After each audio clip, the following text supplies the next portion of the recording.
Alright. I want to make sure shit is working. Wait, it's copyrighted. I shouldn't test it with that. AI SpongeBob. I don't know. Patrick, I think I could do it. I'm determined to make people laugh. Well... Alright, that was working, right? I bet it's working. No way it's not working.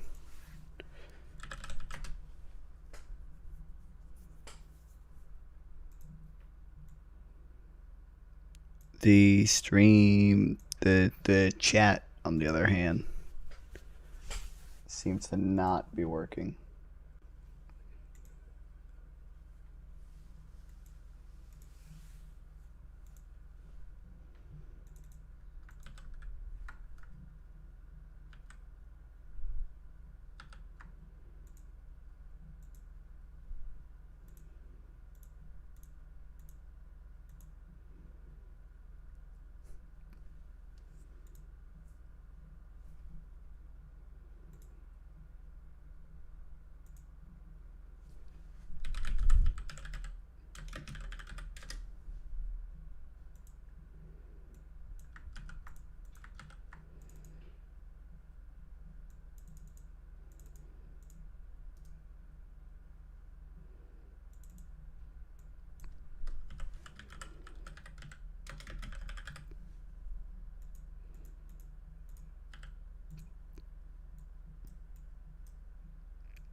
I gotta test something real quick.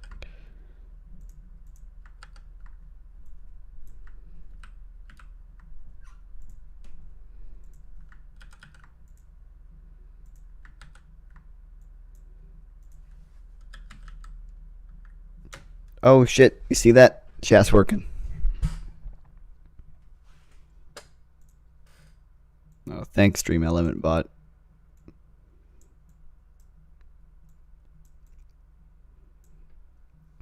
Alright, everything should be good, right? Good, buddy. I'll be... Yeah, it says it's picking up audio. Alright. I made this starting soon screen. Very advanced stuff.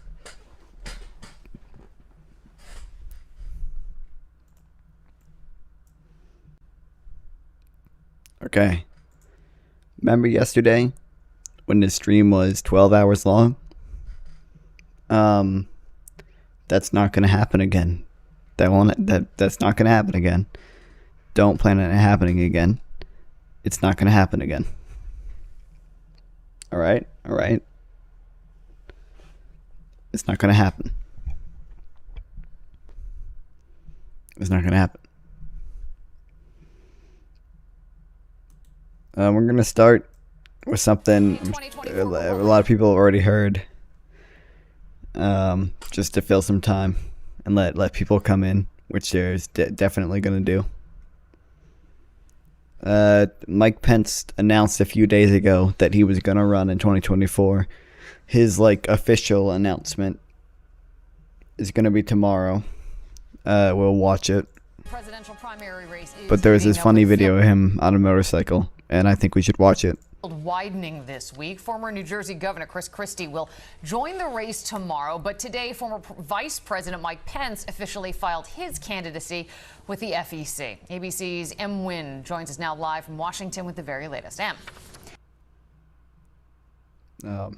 Uh-oh. You know what I should do? I should probably close Premiere Pro.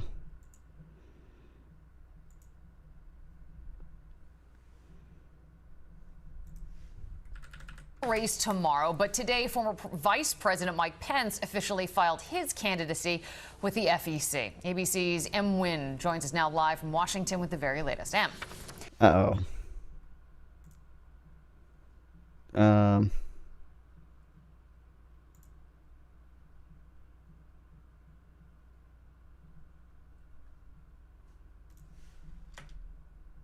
The 2024 Republican presidential primary race is heating up with the field widening this week.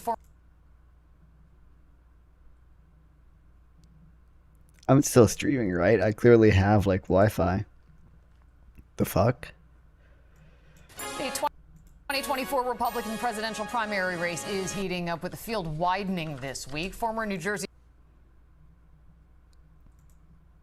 The 2024 Republican presidential primary race is heating up with the field widening this week. Former New Jersey Governor Chris Christie will join the race tomorrow, but today former Vice President Mike Pence officially filed his candidacy with the FEC. ABC's M. Wynn joins us now live from Washington with the very latest. M. Okay, do other videos work?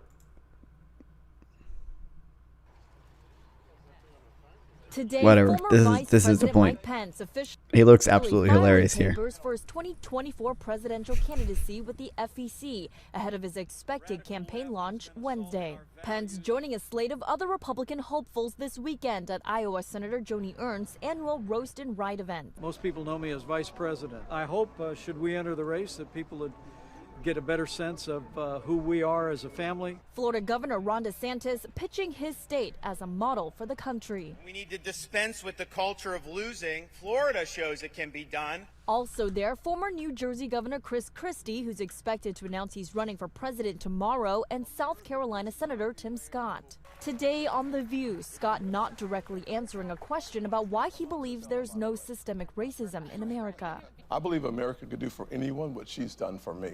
Restoring hope, creating opportunities. GOP frontrunner, former President that's a Trump pretty skipping the event, saying like indefensible stance. I mean, you can argue what we should do about it, but like, I mean, clearly and obviously minority races are like in a worse position than white people. In a statement, this week's additions to the presidential race are joining only because Ron DeSanctimonious has proven to be an inept campaigner.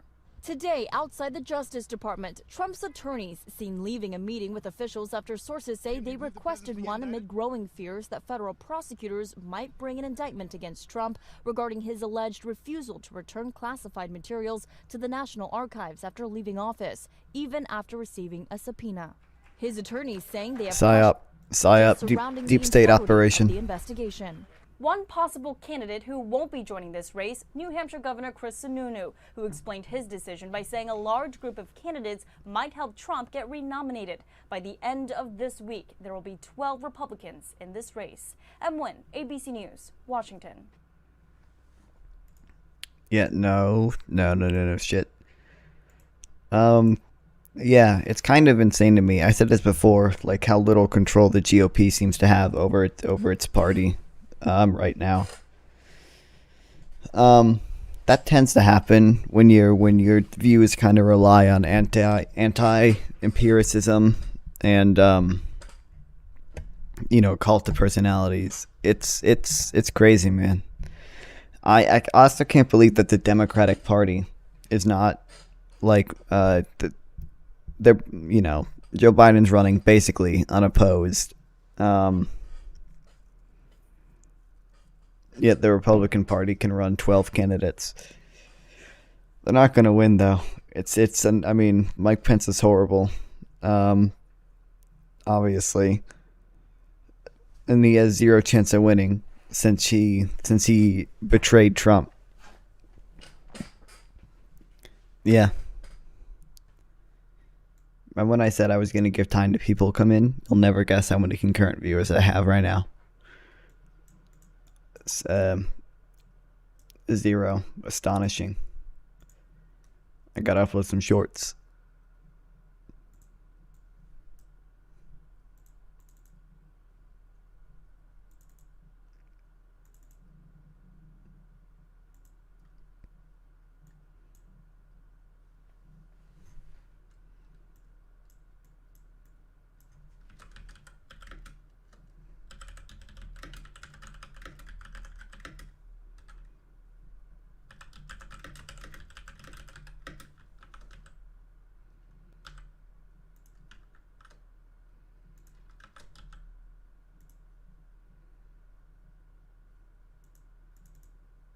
Easy money. I don't know if they're gonna get that many views because it has not been that long since they were uploaded. Since I, streamed for 12 hours.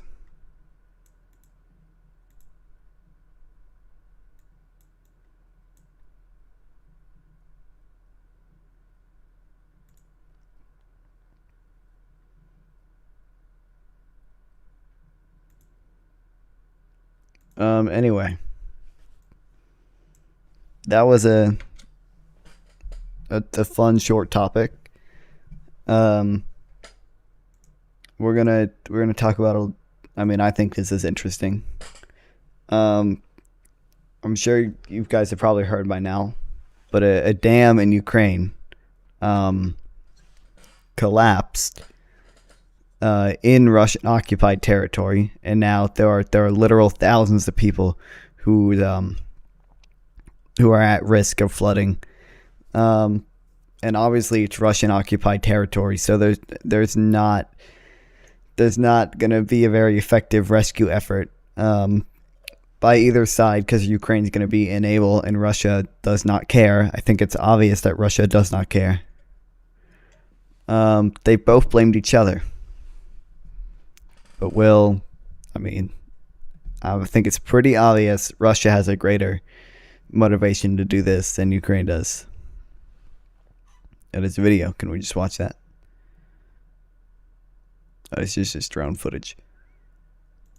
Anyway, thousands of people are being evacuated downstream of a major dam which has collapsed in Russian-held Ukraine. President Volodymyr Zelensky said 80 towns and villages may be flooded after the destruction of the dam at Nova. Ooh, I should have watched the video first to see how to pronounce this. Nova. I'm just going to call it Nova, which he blamed on Russia. Water is surging down the. God fucking damn it, man. Dnipro River, and it's said to pose a catastrophic flooding risk to the city of. Are you fucking kidding me, man? Dude, I can't pronounce English words, and you're expecting me to pronounce these. CARLSON, I'm assuming. Russia has denied destroying the dam, which it controls, instead blaming Ukrainian shelling.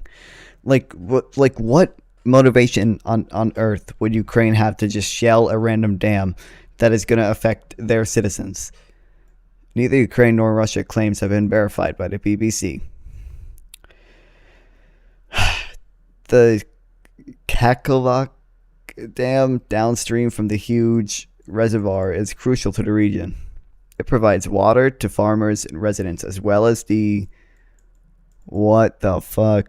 Anyway, a big nuclear power plant. I think it was one of the large... I thought it was the largest active in Europe. It is also a vital channel carrying water south to Russian-occupied Crimea. Ukraine's state-owned hydropower plants warn that the... Dude, I'm going to reread that. Ukraine's state-owned hydropower plant administrator warned that the peak of a water spill downstream from the emptying reservoir was expected on Wednesday morning.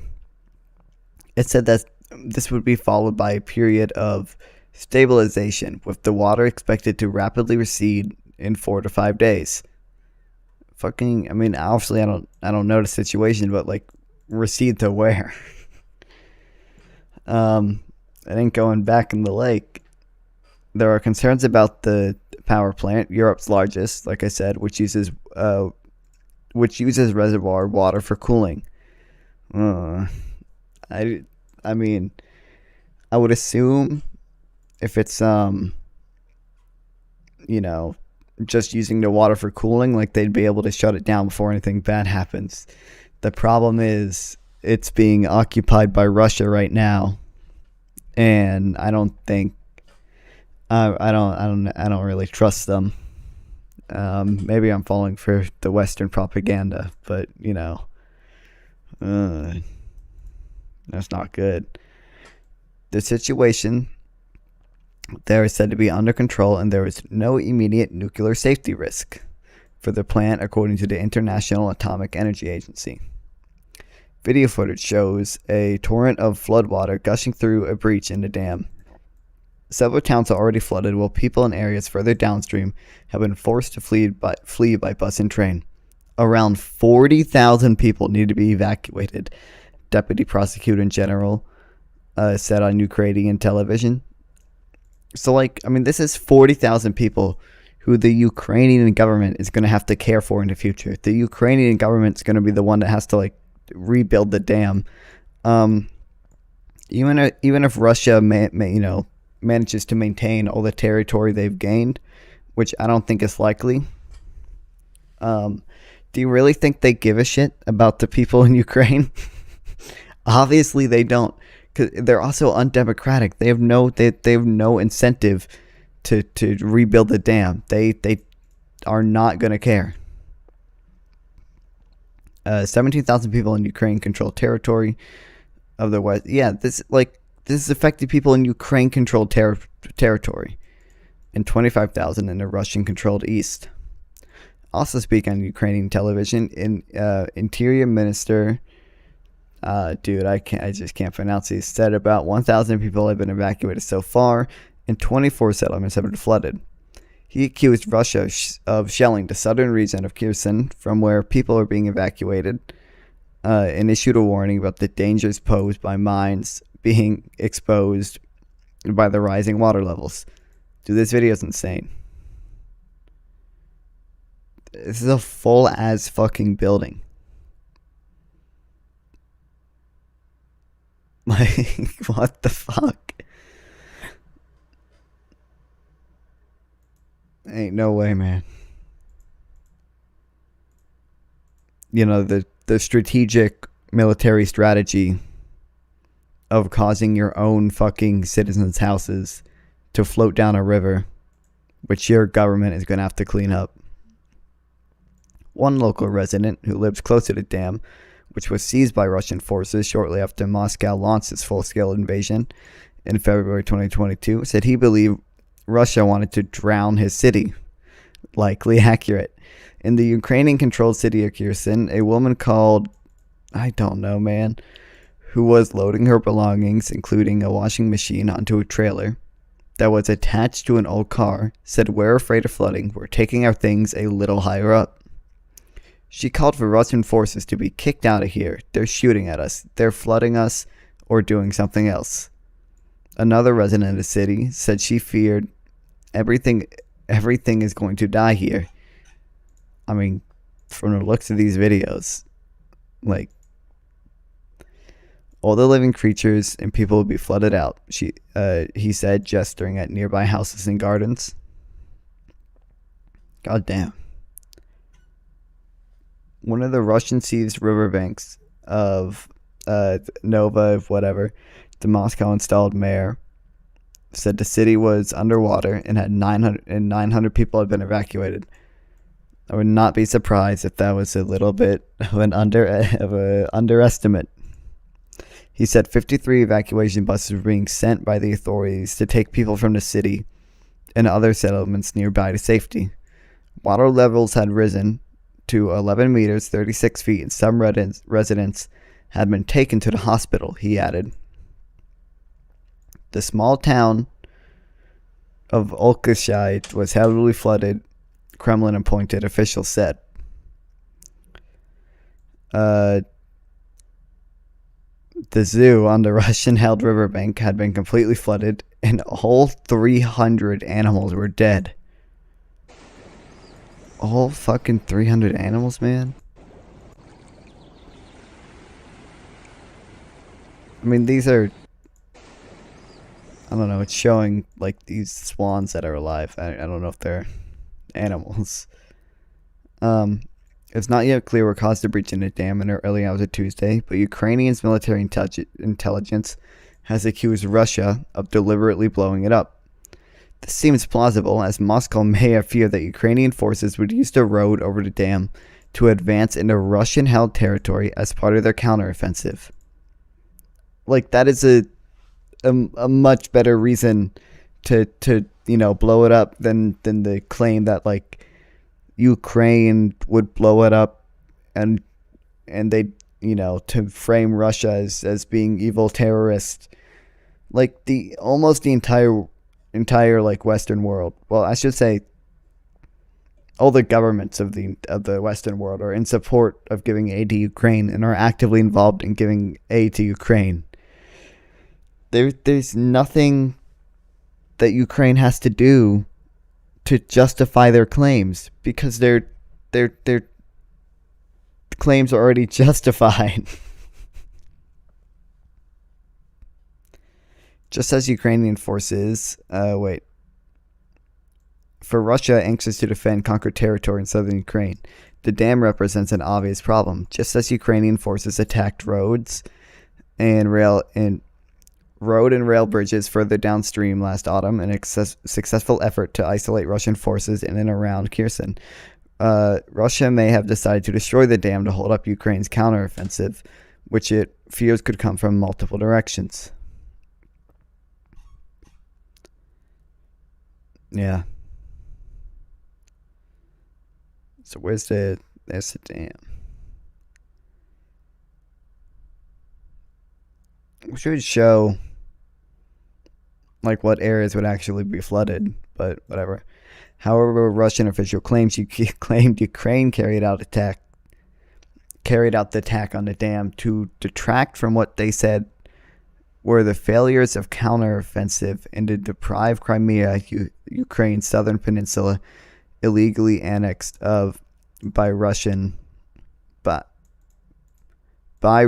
2014. Okay, they mean Russia. By Russia in 2014, of fresh water. Why would they want to do that?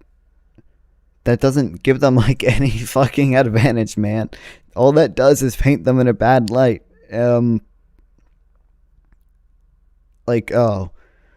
Strategically, for strategic military reasons, we need to blow up a dam. How many people even live in Crimea? It's not that many, right?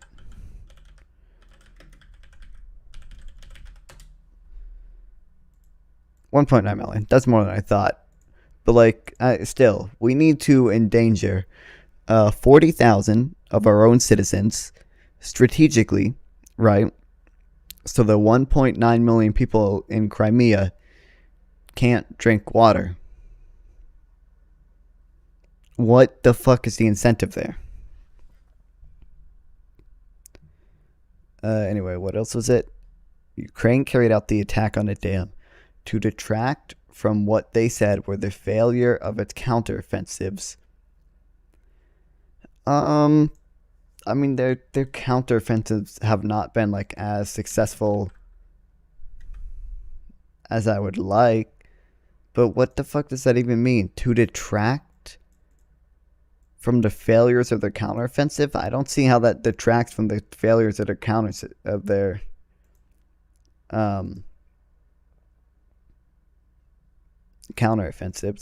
I guess the news is covering this rather than their counteroffensives, but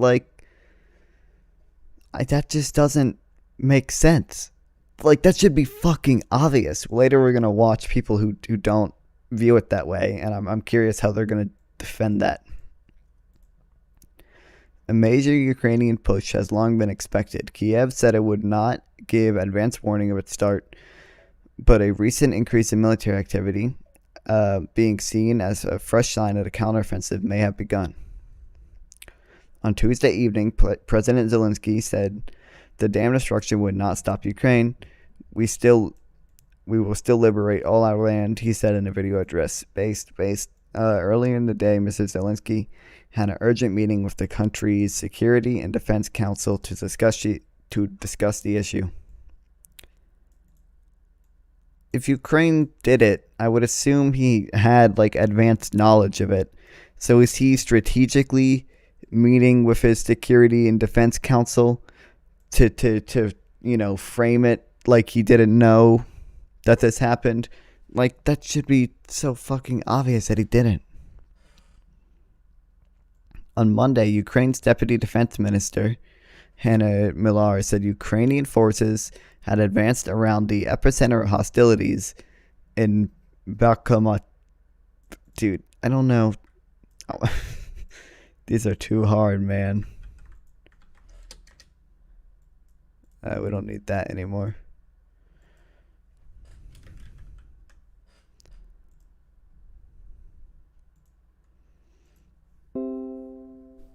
We are looking at how to pronounce the Donbass, Ukraine, as well as how to say more names from Ukrainian. What is this guy on Stay about? tuned. Bakhmut. Bakhmut. I was close enough, right? But did not say whether counteroffensive had begun. Obviously, they're not going to say. What was it? Bakhmut has for months been at the heart of fierce fighting. It has little strategic value, but is important symbolically for both Kiev and Moscow. Yuri Sak, advisor to Ukraine's Ministry of Defense, told the BBC Radio 4 today program that the phone intercepts that suggest Russia wants to target more dams. Is that, I mean, if that's like real,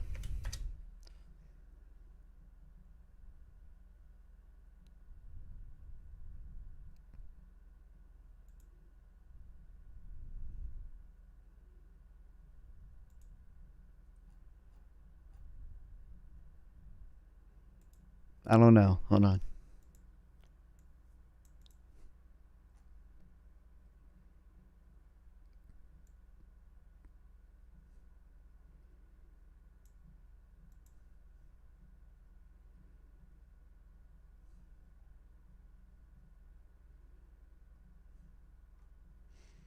Yeah, I don't know. I can't really find nothing on it. But like, anyway, they're acting to blow up more dams on the Dnieper River, he said. Ukraine has branded the attack on the dam ecocide and said that 150 tons of engine oil has spilled into the river. Why the fuck? Dude, the only two things that Russia could come up with, right, for explaining why Ukraine would do this was that they're going to strategically deprive 2 million citizens of fresh drinking water and strategically detract from their failures of their counteroffensives. Like, this is such a high cost that it's just unbelievable that anyone would think that they would do this. Yeah. What the fuck, man? Said a power station linked to the dam had been completely destroyed. The hydraulic structure is being washed away. World leaders have laid the blame on Russia, with some calling it a war crime. I mean, it probably is. No, it definitely is. Yeah, it's fucking obviously. A UK Prime Minister said that if Russia was found to be responsible for the collapse of the dam, it would demonstrate new lows that we will abstain from Russian aggression. The head of NATO said the destruction of the dam demonstrated once again the brutality of Russia's war in Ukraine. Will Charles Michael, the president of European Council, said he was shocked by the unprecedented attack. The Geneva Conventions explicitly, yeah. So obviously it's a war crime.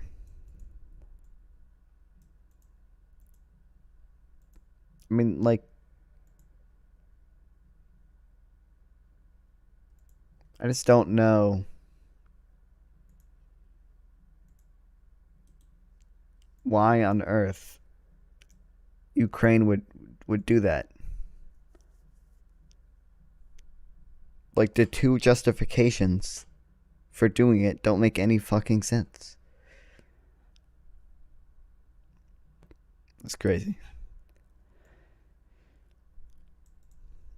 Also raising new worries about the safety of the power plant, which, yep, okay. I don't care. Get to the blaming stuff.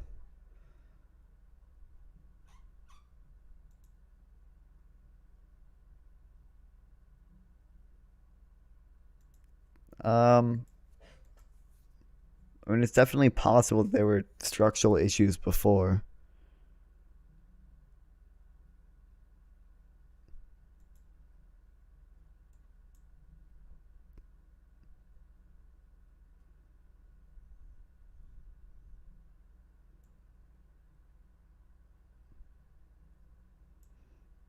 I don't know. It's possible that it can't be ruled out, but like, why wouldn't Russia just say it was structural issues then? Because that seems like a much more plausible reason. That seems like a much better excuse than it was then blaming Ukraine for it, right? Like, if it was feasible that it broke on its own, why would they not just claim that it broke on its own and it wasn't necessarily their fault? Well, I mean, I know why. Because they're not rational actors. They'll fucking blame Ukraine for anything. Anyway, let's watch Tucker Carlson talk about it. I already know. I didn't watch the video yet, but I saw that he was with the Russian state media line on this one. This morning, it looks like somebody blew up the Kakhovka Dam in southern Ukraine. The rushing wall of water wiped out entire villages, destroyed a critical hydropower plant, man. And as of tonight, puts the largest nuclear reactor in Europe in danger of melting down. So if this was intentional, it was not a military tactic, it was an act of terrorism. Okay. So which fucking country, what motivation does Ukraine have to commit acts of... Okay, first of all, it is obviously an act of terrorism, right? To fucking destroy a dam that displaces like 40,000 people. It's gonna fucking kill a ton of people. But there are military reasons for Russia to do it because it can potentially stop a Ukraine counteroffensive. But there just aren't any good military reasons for Ukraine to do it. The question is, who did it? Well, let's see. The Kakhovka Dam was effectively Russian. It was built by the Russian government. It currently sits in Russian-controlled territory. The dam's reservoir supplies water to Crimea, which has been, for the last 240 years, home of the Russian Black Sea Fleet. Blowing up the dam may be bad for Ukraine, but it hurts Russia more. And how? Russia is not the fucking people that are gonna have to fucking clean up this mess. It was probably done to stop a Ukrainian counteroffensive, and it's not fucking. There's just that's an insane belief, right? There's no one here. I don't know who I'm talking to, but for still. Precisely that reason, the Ukrainian government has considered destroying it. In December, the Washington Post quoted a Ukrainian general saying his men had fired American-made rockets at the dam's floodgate as a test strike. So really, once the facts start coming... I mean, I don't know if that's true or not. I obviously don't think Tucker Carlson's arguing in good faith. I guarantee you this is the exact same thing Russian state media is saying. We'll read the replies in a bit. I'm sure there's some stuff telling you he's mystery wrong. What might have happened to the dam. Any fair person would conclude that the Ukrainians probably blew it up, just as you would assume they blew up Nord Stream, the Russian natural gas. For fucking what? Okay, he's bringing the fucking Nord Stream thing again. To how? Okay, does it really harm the Russian government if people in Crimea don't have fresh water? It doesn't actually give Ukraine any fucking military advantage. Pipeline last fall, and in fact, the Ukrainians did do that, as we now know. It's not like Vladimir Putin is anxious to wage war. What do you mean, as we now know?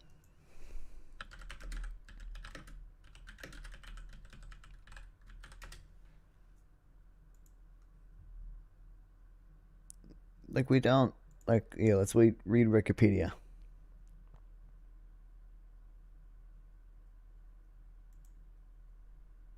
Oh god, there's a ton of shit here. Wikipedia is never wrong, though. There's just so involvement by multiple countries. Okay. Involvement with Russia. CNN report that European security Russian submarines were observed nearby. I mean, that's like circumstantial. In September 2022, informant at Germany's Federal Intelligence Service said that Russia sabotaged gas pipelines to justify. I mean, if you just said that, there's obviously, Russia probably had more motivation to do it. Let's see. He said Ukraine did it, right? Let's see what Ukraine did. In March 2023, goddamn, several international media outlets citing anonymous sources, that's a little not as trustworthy, reported that a pro-Ukrainian group may have carried out the attack. A pro-Ukrainian group, this was an attack that could have only been carried out by a advanced military group, right? A pro-Ukrainian group, which is not the actual Ukrainian military, could not have done this, right? According to these reports, investigators found explosive residue in a yacht that had been rented by 6 people professionally forged passports for a Polish company with 2 Ukrainian owners. The yacht, named Andromeda, or Andro, I don't know, Meta is something, is said to have left Rostock on September 6th, briefly. Yep.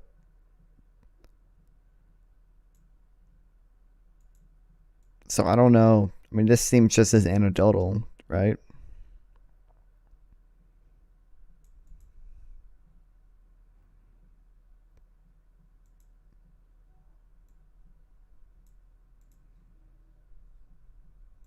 What's it? No.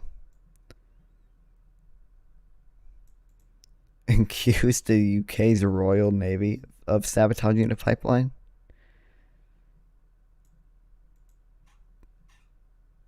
We don't know who did it, right?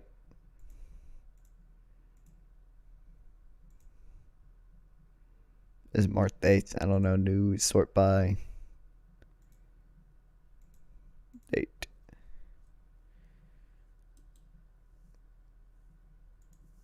I mean, this is just an article about it.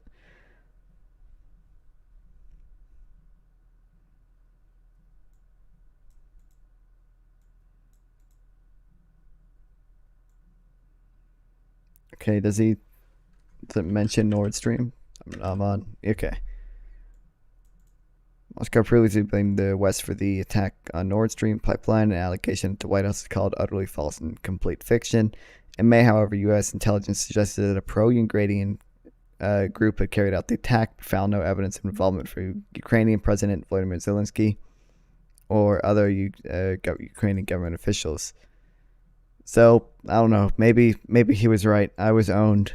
A pro-Ukrainian group may have blown it up. But I thought this was a thing that only an advanced maybe I'll get even more owned, that an advanced nation could do. U.S. intelligence had details of Ukrainian attack. 3 months before the saboteurs bombed the Nord Stream pipeline, Biden's administration learned from a close ally that the Ukrainian military had planned a covert attack on the undersea network using a small team of divers who reportedly directed the commander-in-chief of the Ukrainian forces. Details about this plan, which have not been previously reported, were collected by a European intelligence service and shared with the CIA in June 2022. They provided some of the most specific evidence to date linking the government of Ukraine to the eventual attacks in the Baltic Sea, which U.S. and Western officials have called a brazen and dangerous act of sabotage on Europeans' infrastructure. So I guess, I don't know. If we did have plans, would we... we very quickly, openly denounced the attacks, right? So... I would assume if we knew that Ukrainians were going to do this, we would not have immediately done that, right? But I don't know.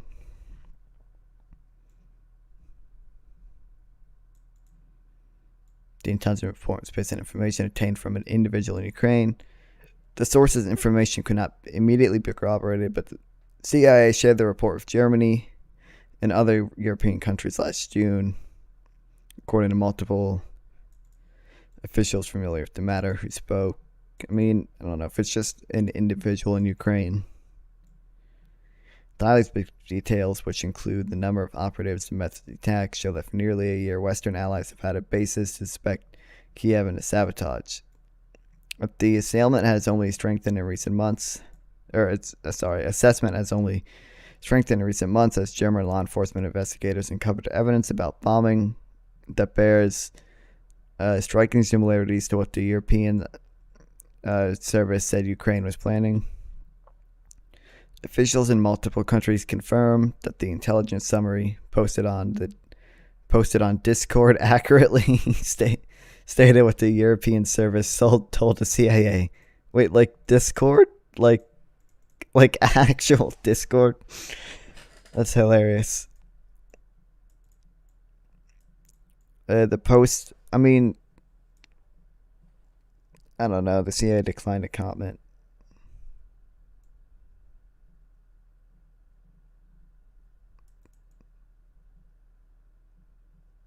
A deliberate act of sabotage. The United States will work with allies to get to the bottom of what happened.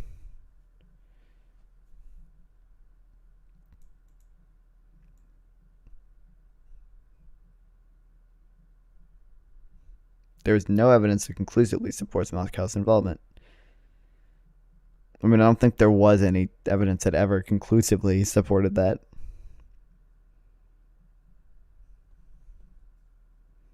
I don't know. Maybe he's right on this one. I was owned. On himself. Oh, but that's where you're wrong, Mr. and Mrs. Cable News consumer. Vladimir Putin is exactly that sort of man, the sort of man who'd shoot himself to death in order to annoy you. But that's where you're wrong, Mr. and Mrs. Nord Stream, the Russian natural gas pipeline last fall. And in fact, the Ukrainians did do that, as we now know. It's not like Vladimir Putin is anxious to wage war on himself. Oh, but that's where... Then why would Ukrainians be fucking, anxious to wage war on themselves? That's what they fucking be doing here. You're wrong, Mr. and Mrs. Cable News consumer. Vladimir Putin is exactly that sort of man, the sort of man who'd shoot himself to death in order to annoy you. We know this from the American media, which wasted no time this morning in accusing the Russians of sabotaging their own infrastructure. Bill Kristol, the man who once told us that Saddam Hussein was responsible for 9/11, immediately denounced Putin as a war criminal and even more savagely compared him to Donald Trump. The rest of the... Listen. Obviously, the media acts as a tool of propaganda in a Western country. I mean, there is obviously, as George Orwell said, a set of right-thinking ideas that it's assumed everyone will have, and it is the case that in America right now, that idea is that that Ukraine is not the aggressor. Ukraine, is worthy of all the aid it gets, which is true, by the way. There have been cases where that set of right-thinking ideas is not true, but most of the time they are at least mostly true. And sure, maybe we're too quick to draw conclusions, but like the pundit class, I just don't see how it would be in Ukraine's interest to do this. Made similar, clearly coordinated noises. Putin did it! Putin did it! And their reasoning was simple. Putin is evil, and evil people do evil things purely for the dark joy of being evil. I don't necessarily think he's he is evil, but I would also say he's probably not really a rational actor, right? Has the invasion of Ukraine really turned out to be in Russia's interest? No, obviously no. If they could have, done their 3-day special military operation and taken complete control of Ukraine, then maybe. But clearly at this point, it is not in Russia's interest. And it wasn't. Also, I would he might have known that. There's evidence that, they did not want to actually invade. Yeah. In this specific case, Putin attacked himself, which is the most evil thing you can do, and therefore perfectly in character for a man that evil. I don't understand. Whatever. That was their explanation. No one who's paid to cover these things seemed to entertain even the possibility it could have been the Ukrainians who did it. No chance of that. They have. Every single thing I read said this is what the Russians' claim is. Ukraine, as you may have heard, is led by a man called Zelensky. And we can say for a dead certain fact that he was not involved. He couldn't have been. Zelensky is too decent for terrorism. Now, you see him on television, and it's true you might form a different impression. Sweaty and rat-like, a comedian turned oligarch, a persecutor of Christians, Bro, a friend what? of BlackRock. Okay, first of all, I don't really think he's an oligarch. Like, obviously every capitalist country has some oligarchic tendencies, but he's nowhere near, the level of oligarch that Russia has. But don't believe your own eyes. Actually, Mr. Zelensky is a very good man. The best, really. Yes, okay. I mean, there's obviously going to be propaganda surrounding this. Like, the thing is, propaganda, as I mentioned before, can be truthful. Obviously, the Western media has a set of ideas that it adheres to and pumps out. It just so happens that in this case, it is true, if you can believe it. George W. Bush once noted, he is our generation's Winston Churchill. Of all the people in the world, our shifty, dead-eyed Ukrainian friend in the tracksuit is uniquely incapable of blowing up a dam. He's literally a living saint, a man in whom there is no sin. That's why Lindsey Graham is so attracted to him. They're just two good people, hanging out together and being good. I can't upload more shorts. And like all good people, when they meet in person, they spend a lot of time talking about killing people and laughing like friends do. Because I'm uploading the Matt Walsh Here's the pair video. last week. Free or die. Free or die. Now you are free. Yes. And we will be. And the Russians are dying. It's the best money we've ever spent. Thank you so much. No, it's... The Russians are dying. It's the best money we've ever spent, Graham says. A smile spreads across his thin, quivering lips as he forms the words.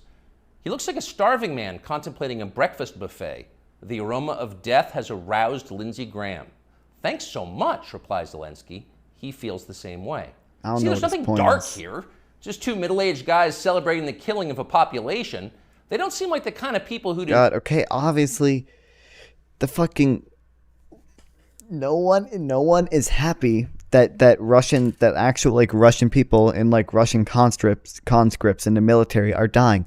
That is why the West wants this war to fucking end. Russia is the one who doesn't want the war to end.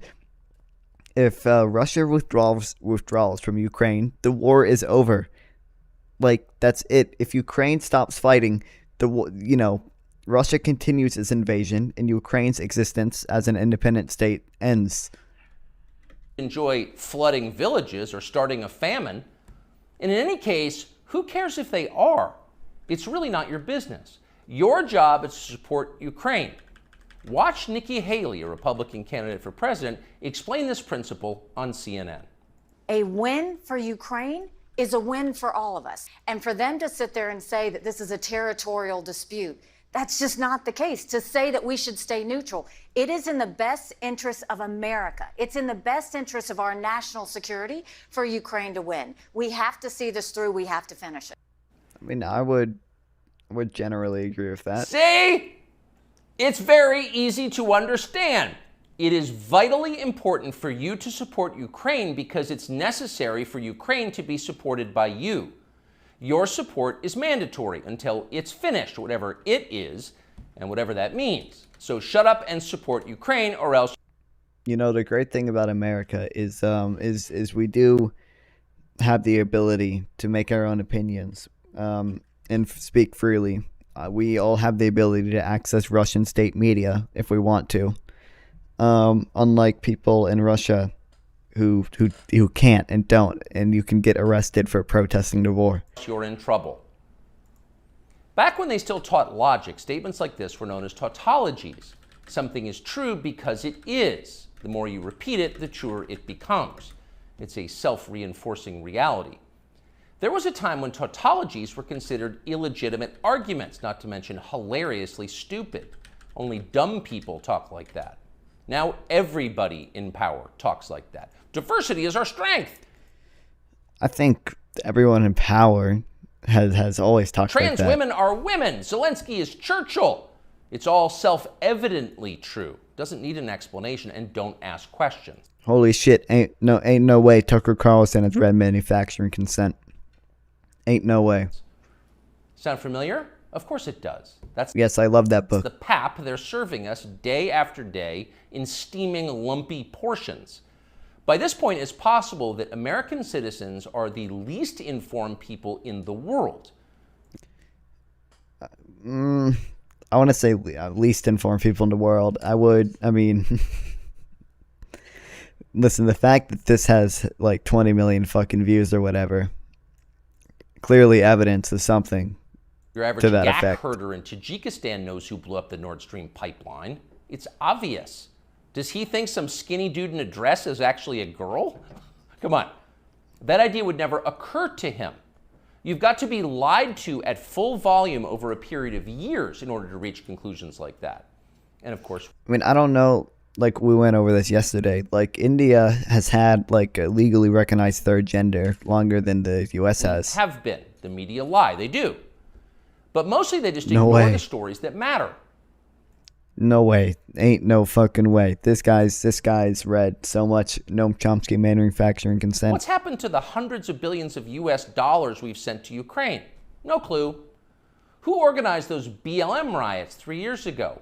No one's gotten to the bottom of that. What exactly happened on 9/11? Well, it's still classified. How did What the fuck? Is that what? I can't even see how it's in Tucker Carlson's interest to be a 9/11 conspiracist. What? Bro, what the fuck is Blood waffling about? Jeffrey Epstein make all that money? How did he die? How about JFK? And so endlessly on. At JFK? Not only are the media not interested The Epstein shit, like new shit about Epstein came out today, actually, right? in any of this, they are actively hostile to anybody who is. In journalism, curiosity is the gravest crime. Ain't no way this guy is literally pulling straight from manufacturing consent. This guy knows that the fourth filter is flack. Yesterday, for example, a former Air Force officer who worked for years in military intelligence came forward as a whistleblower to reveal that the U.S. government has physical evidence of crashed non-human made aircraft, as well as the bodies of the pilots who flew those aircraft. The Pentagon has spent decades studying these otherworldly remains in order to build more technologically advanced weapons systems. What the fuck, man? He's actually the fucking UFO alien conspiracist. I have not watched anything Tucker Carlson related in a while. But dear fucking God, I did not think it was this goddamn bad. Oh man. Maybe Fox News had a tighter rope on him than I thought. Okay. That's what the former intel officer revealed, and it was clear he was telling the truth. In other words, Zach, I'm learning about UFOs right now. Are you hearing this? UFOs are actually real, and apparently That's true. That's true. so is extraterrestrial life. That's true. Now we know. In a normal country, this news would qualify as a bombshell, the story of the millennium. But in our country, it doesn't. The whistleblower's account ran on a technology website called The Debrief, which you've probably never heard of. The Washington Post had that story, but decided not to run it. The New York Times, meanwhile... I wonder why the Washington Post well-respected journalistic enterprise would not publish a UFO conspiracy theory. Pretended it never happened. Not even a UFO conspiracy. There's a legitimate Pentagon commission on studying UFOs, right? But fucking extraterrestrial life, which Tucker Carlson just unironically said is real. On the front page of the New York Times website this morning, there were 5 stories about Ukraine, as well as 4 stories apiece about Donald Trump, trans people, and climate change, the usual lineup. There was nothing at all about how an alien species is flying hypersonic aircraft over our cities. Not one word. This guy is insane. What the hell? So if you're wondering why our country... This guy has gotten so far off track. Remember when we were talking about Ukraine and now we're fucking talking about fucking UFOs and aliens? ...seems so dysfunctional, this is a big part of the reason.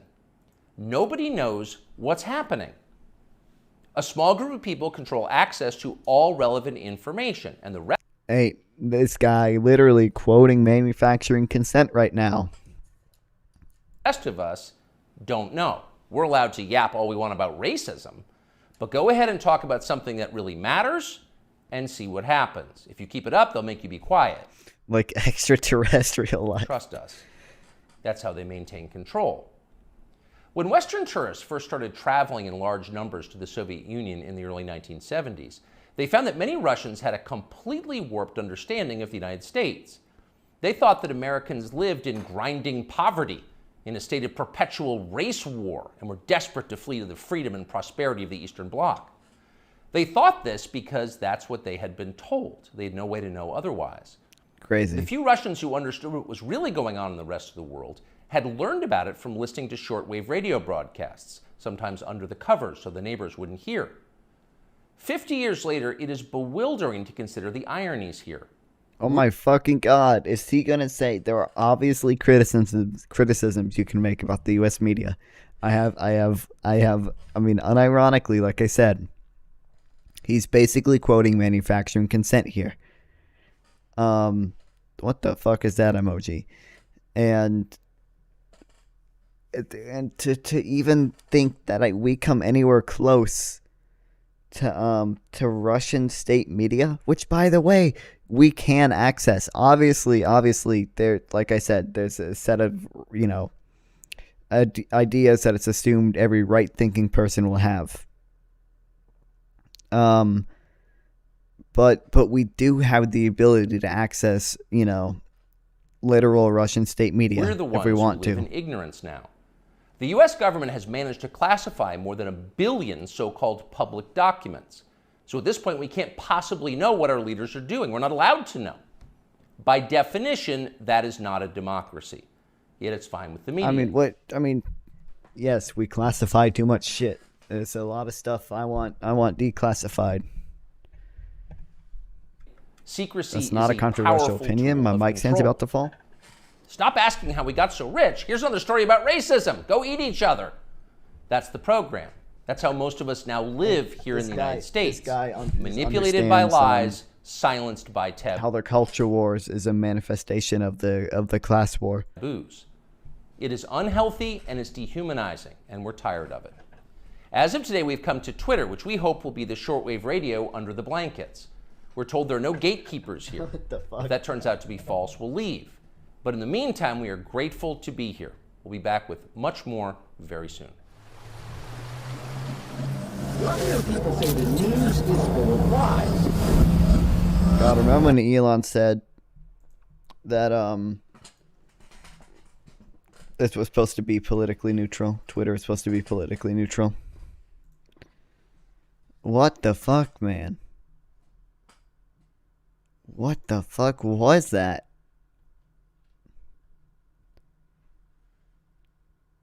Thank you, Elon Musk, for putting all the Twitter blue. So, can I show that on YouTube? I didn't realize that. God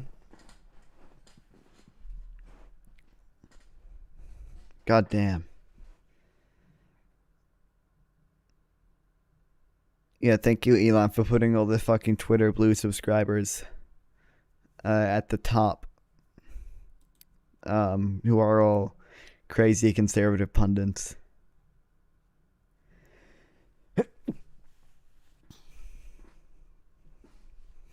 Lol.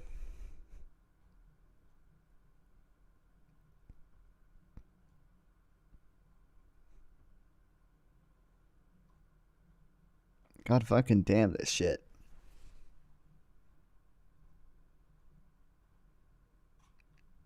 All right. Anyway, this Twitter is not giving me anything productive. I'd hope there at least be like some like legitimate replies, but they're just, well, dude, I've seen, this guy has posted like the same fucking image like 70 times.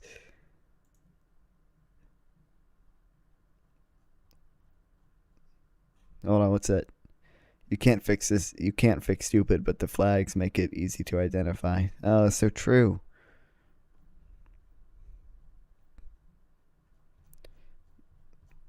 Okay, well, I guess he didn't post it as much as he thought. Oh. This too. Well, he posted a lot. He just posts so fucking often that it's hard to tell. Holy shit, there's more. And again. Oh my god. Oh my god.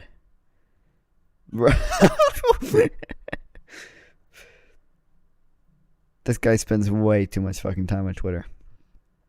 Anyway, I'm getting off Twitter. I never want to go there again. Dude. What is Blood on about? Okay, breaking. Yep. We just watched that. Pointed out while the dam being blown up is inconvenient for Ukraine. It hurts Russia even more, given that the nation built the structure, which it currently sits in Russian-controlled territory and supplies water for Crimea. How is it in Ukraine's interest? Oh, hi, Andy Gomez. Do you think it's in Ukraine's interest to blow up a dam that displaces 40,000 of their people and stops giving fresh drinking water to Crimea, which doesn't give them a fucking military advantage? It's just like what is that supposed to be? That's just a fuck you to people in Crimea. No? Oh, holy shit, he's based Andy Gomez. By based, I mean he has common fucking sense.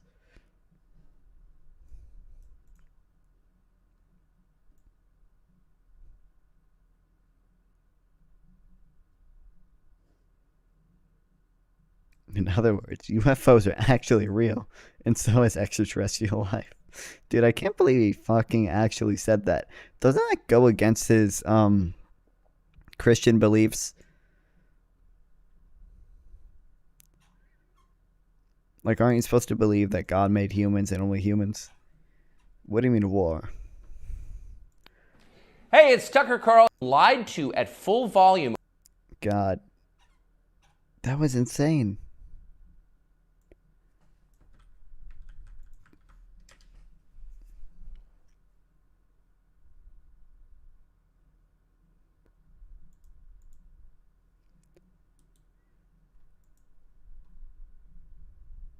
Oh, that's right. You need money for that. Time to go to definitely more legitimate news sites. What the fuck is this font? I don't know. None of the things are commenting on how insane every single fucking thing he said in it was.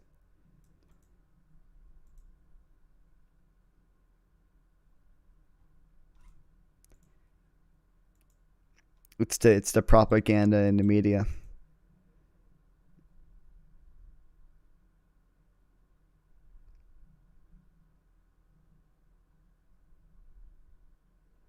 Oh yeah, what exactly happened to 9/11?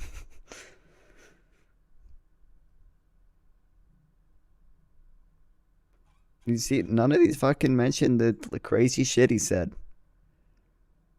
Woke. I just realized woke news. You can't trust them.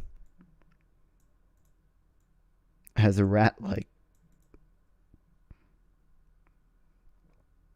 I don't know, man. I just appreciate how we've achieved far left, far right unity. You know, where every single far left tanky is in support of the Russian invasion, and every single 9/11 conspiracist extraterrestrial life believer is also in support of the Russian invasion. Like, it's insane to me how, like, Hassan and Tucker Carlson are, like, literally on the same page. When I assume Hassan is arguing in good faith, well, Tucker Carlson isn't. And also Hassan does not make 9/11 conspiracies and believe extraterrestrial life is real. What the fuck, man? What the fuck was that? There's nothing. I don't know, man. I don't know. Maybe he's right. Maybe I'll get owned again and it'll be shown that Ukraine did actually blow up a dam that displaced 40,000 of their people. Anyway, I'm going to upload a few more shorts.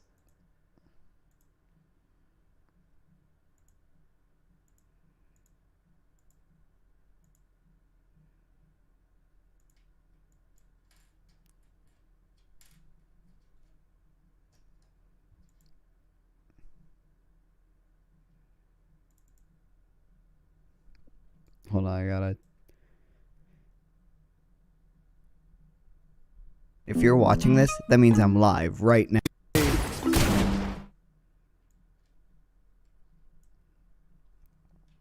I had to figure out what it was so I know what to title it.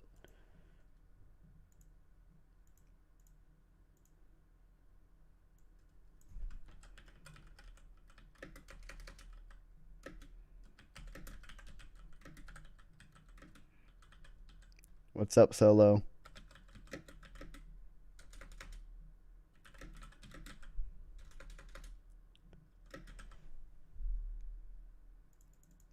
Solo, I'm uploading more shorts right now. I'm assuming you came from a short, because everyone comes from a short.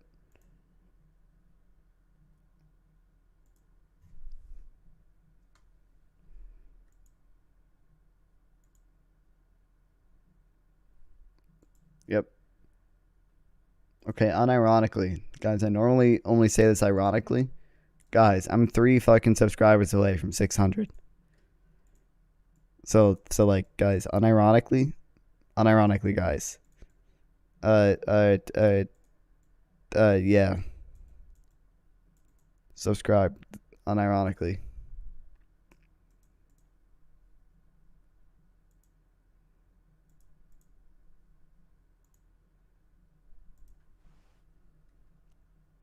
Well, now you're at 598. Hell yeah. I'm 2 more away.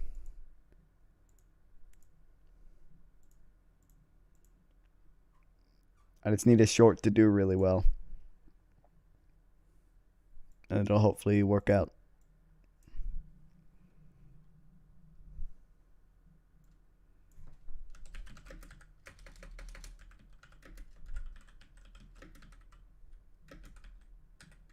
I stuff on my other channel. I mean, you don't have to do that, man, but thanks.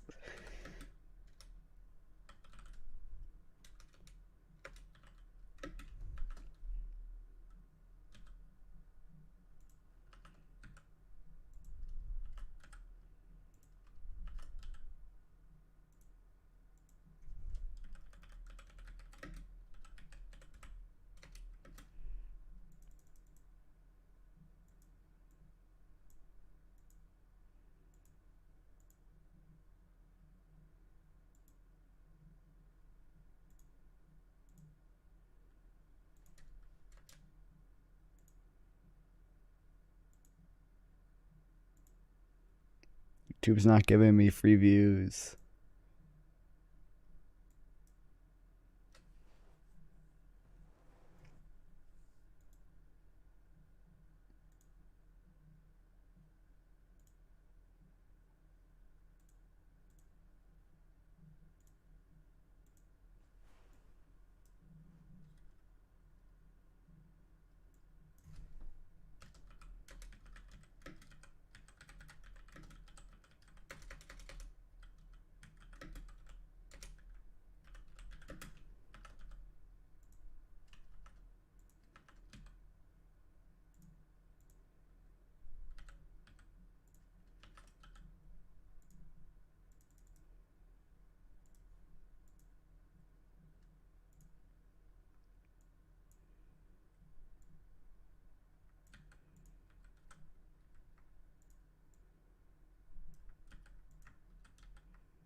Okay, I'm retitling the stream.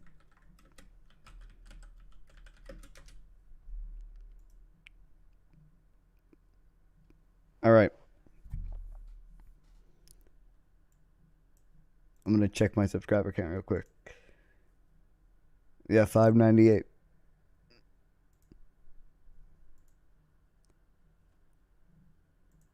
We're almost there. Chat, guys, we're almost there. All right. Anyway. All right. We saw this video yesterday. And I had already been streaming for like 12 hours, so I decided not to watch it.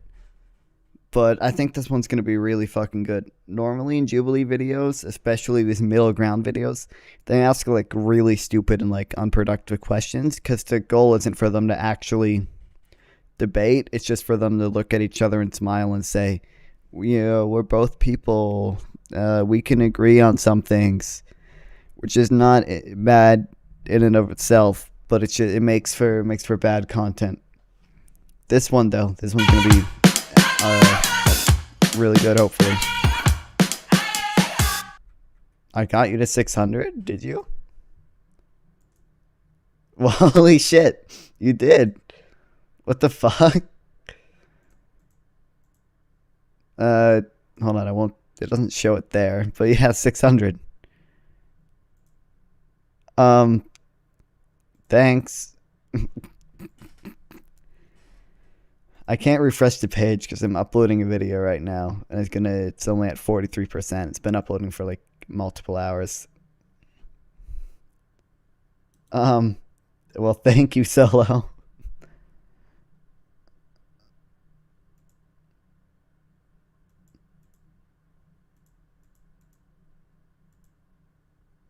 Holy shit, 600.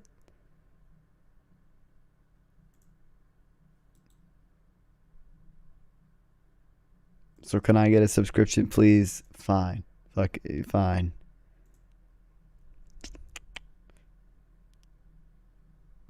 I thought my sub for sub days were over, man.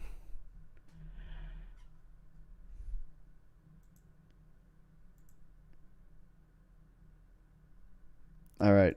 There you go. All right. This video should be pretty good, like I said.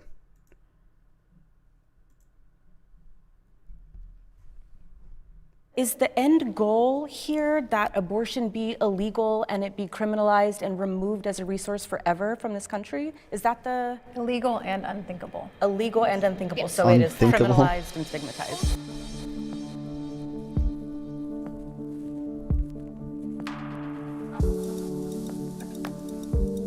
I got a fucking fancy intro for this one, too. If you agree, step forward. If you disagree, stay put. Nobody likes abortions.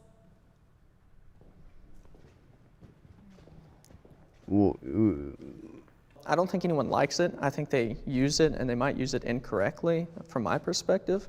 But I don't think anyone likes an abortion. Like, they're not like jumping for joy for it. I think it is a very physically... What's your fucking definition of, like, this is not a good question? I don't think this question is going to get them anywhere. taxing process to go through, and I don't think anyone would want to intentionally have an abortion. I think those who get an abortion, most of the time, it's because they need to. It's a harmful narrative on both sides of the conversation to say that, women celebrate abortion. I think it creates a prejudice. Oh, this person was in a different video around women who do get abortions that we saw. And I don't think that it's good to kind of minimize the decision of abortion from either side, from either perspective. So, Can the disagreeer step forward?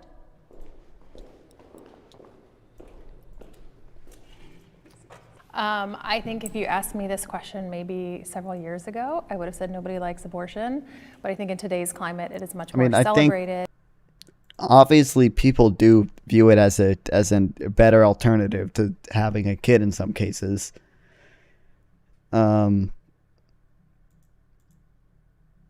I don't know. It's just such a stupid question. As a pro-life person, I've had people tell me that they will dedicate their next abortion to me. Instead of helping women, they will have an abortion. I've heard very similar responses to you. Things like, I'll donate to Planned Parenthood in your name. And there's other pages like Shout Your Abortion that openly celebrates abortion rights. Yeah, I celebrate abortion, and I think that campaigns like Shout Your Abortion aren't about like getting in your face. But women who choose to have abortions suffer a lot of stigma and trauma from people who stand outside clinics and have grotesque images and literally, that's damning true. Empirically, your soul. that's objectively abortion true. as a medical procedure and resource is something that I do celebrate. It's a human right, and I love abortion. My name is Rocky. You shouldn't phrase it like that, just optically, right? You should say like, I love that we have the freedom to get an abortion. I use she, her pronouns. I'm from Austin, Texas, and I am very pro-abortion. I think that legislation like SB 8 opens the door and the path Solo, are you still watching? Handing over our bodily autonomy to the state. I don't understand how anyone can justify using their personal beliefs to take away the rights of others. My name's Abby. I'm from Orlando, Florida, and I'm an abolitionist of human abortion. We have to ask the question of what makes humans valuable. So because my worldview as a Christian gives me a foundation for human I did worth. the same thing yesterday. I'm gonna look up zygote crossing over. Tell me. At what fucking... Hold on, I gotta find...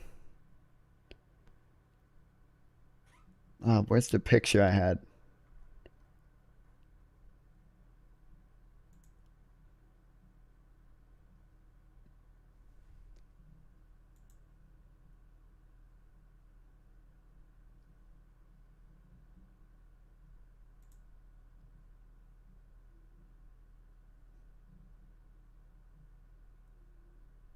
Oh, I had a diagram that I liked.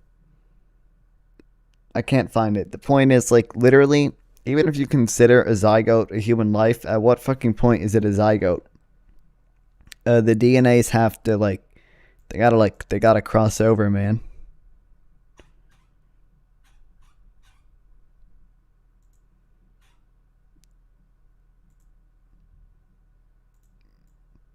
I wish I could fucking find it. I don't know where it happened.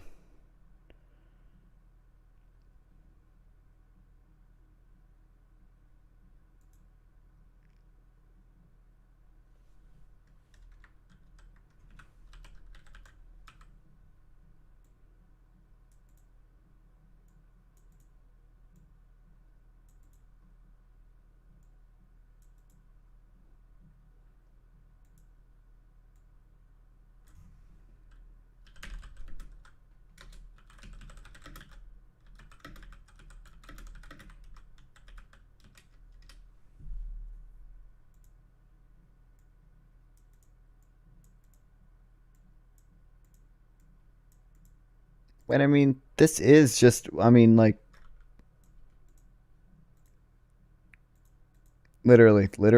tell me what fucking point is it? Is it a person?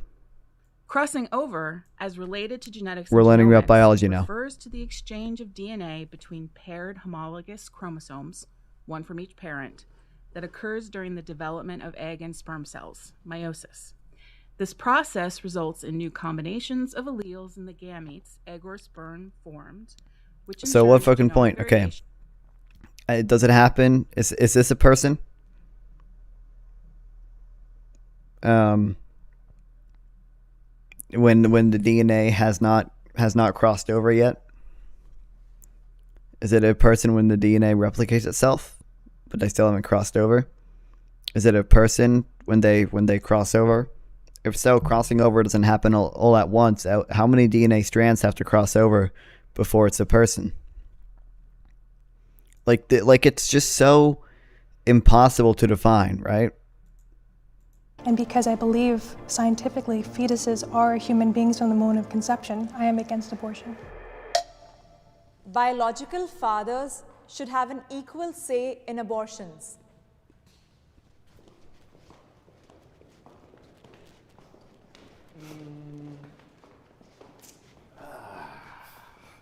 Well, I think so. I mean, it's consistency. Like, if we're defining that as a life, if it is a life, to put a kid up for adoption, both parents have to agree. I agree. I have talked to lots of women who've had abortions. Even if you consider it a life, I still think the fucking bodily autonomy argument is still better. Sorry, I gotta phrase that better.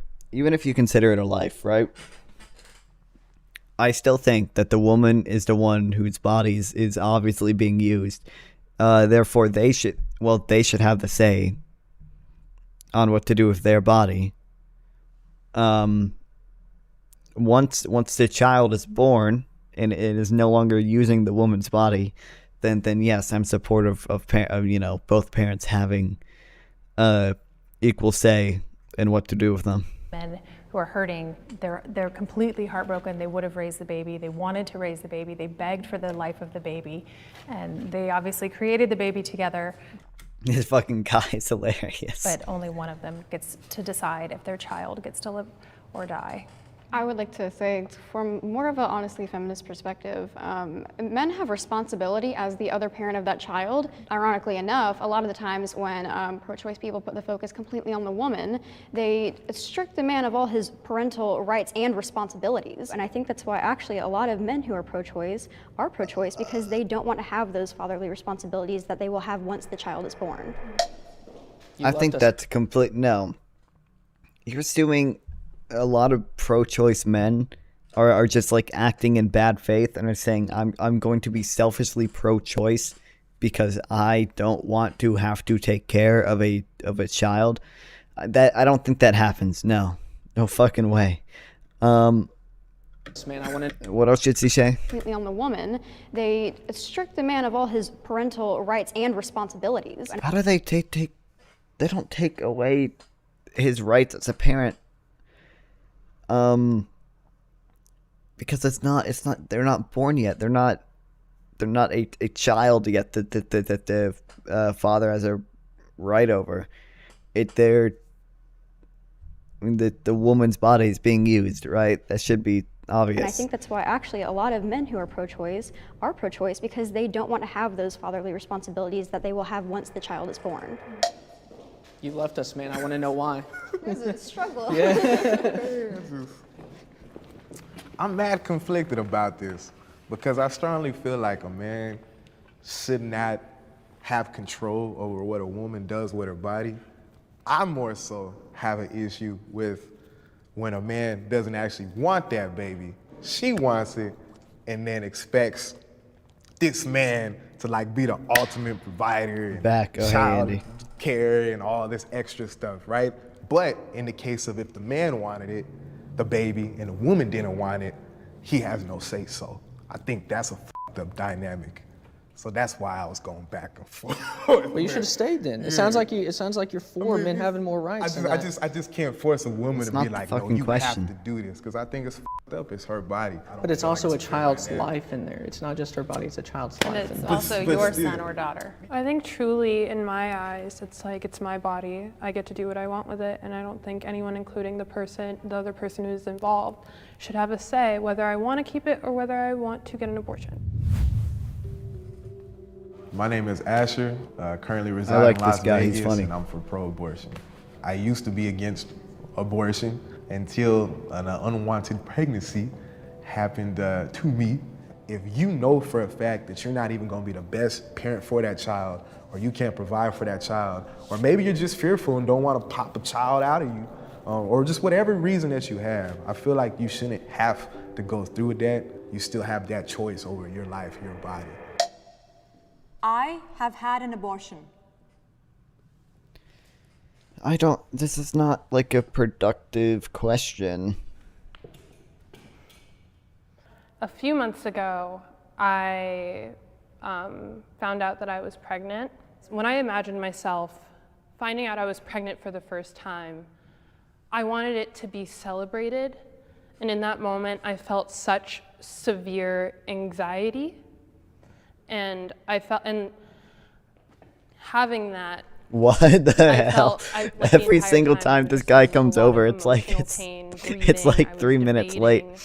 About myself, about how I would be looked at or how I would view myself after getting the procedure done. I ain't gonna lie, I'm nervous. So I'm gonna be real careful with my words. Clearly, as a man, I can't have an abortion. But my girlfriend, we've had 2 abortions. She didn't really want to have a baby.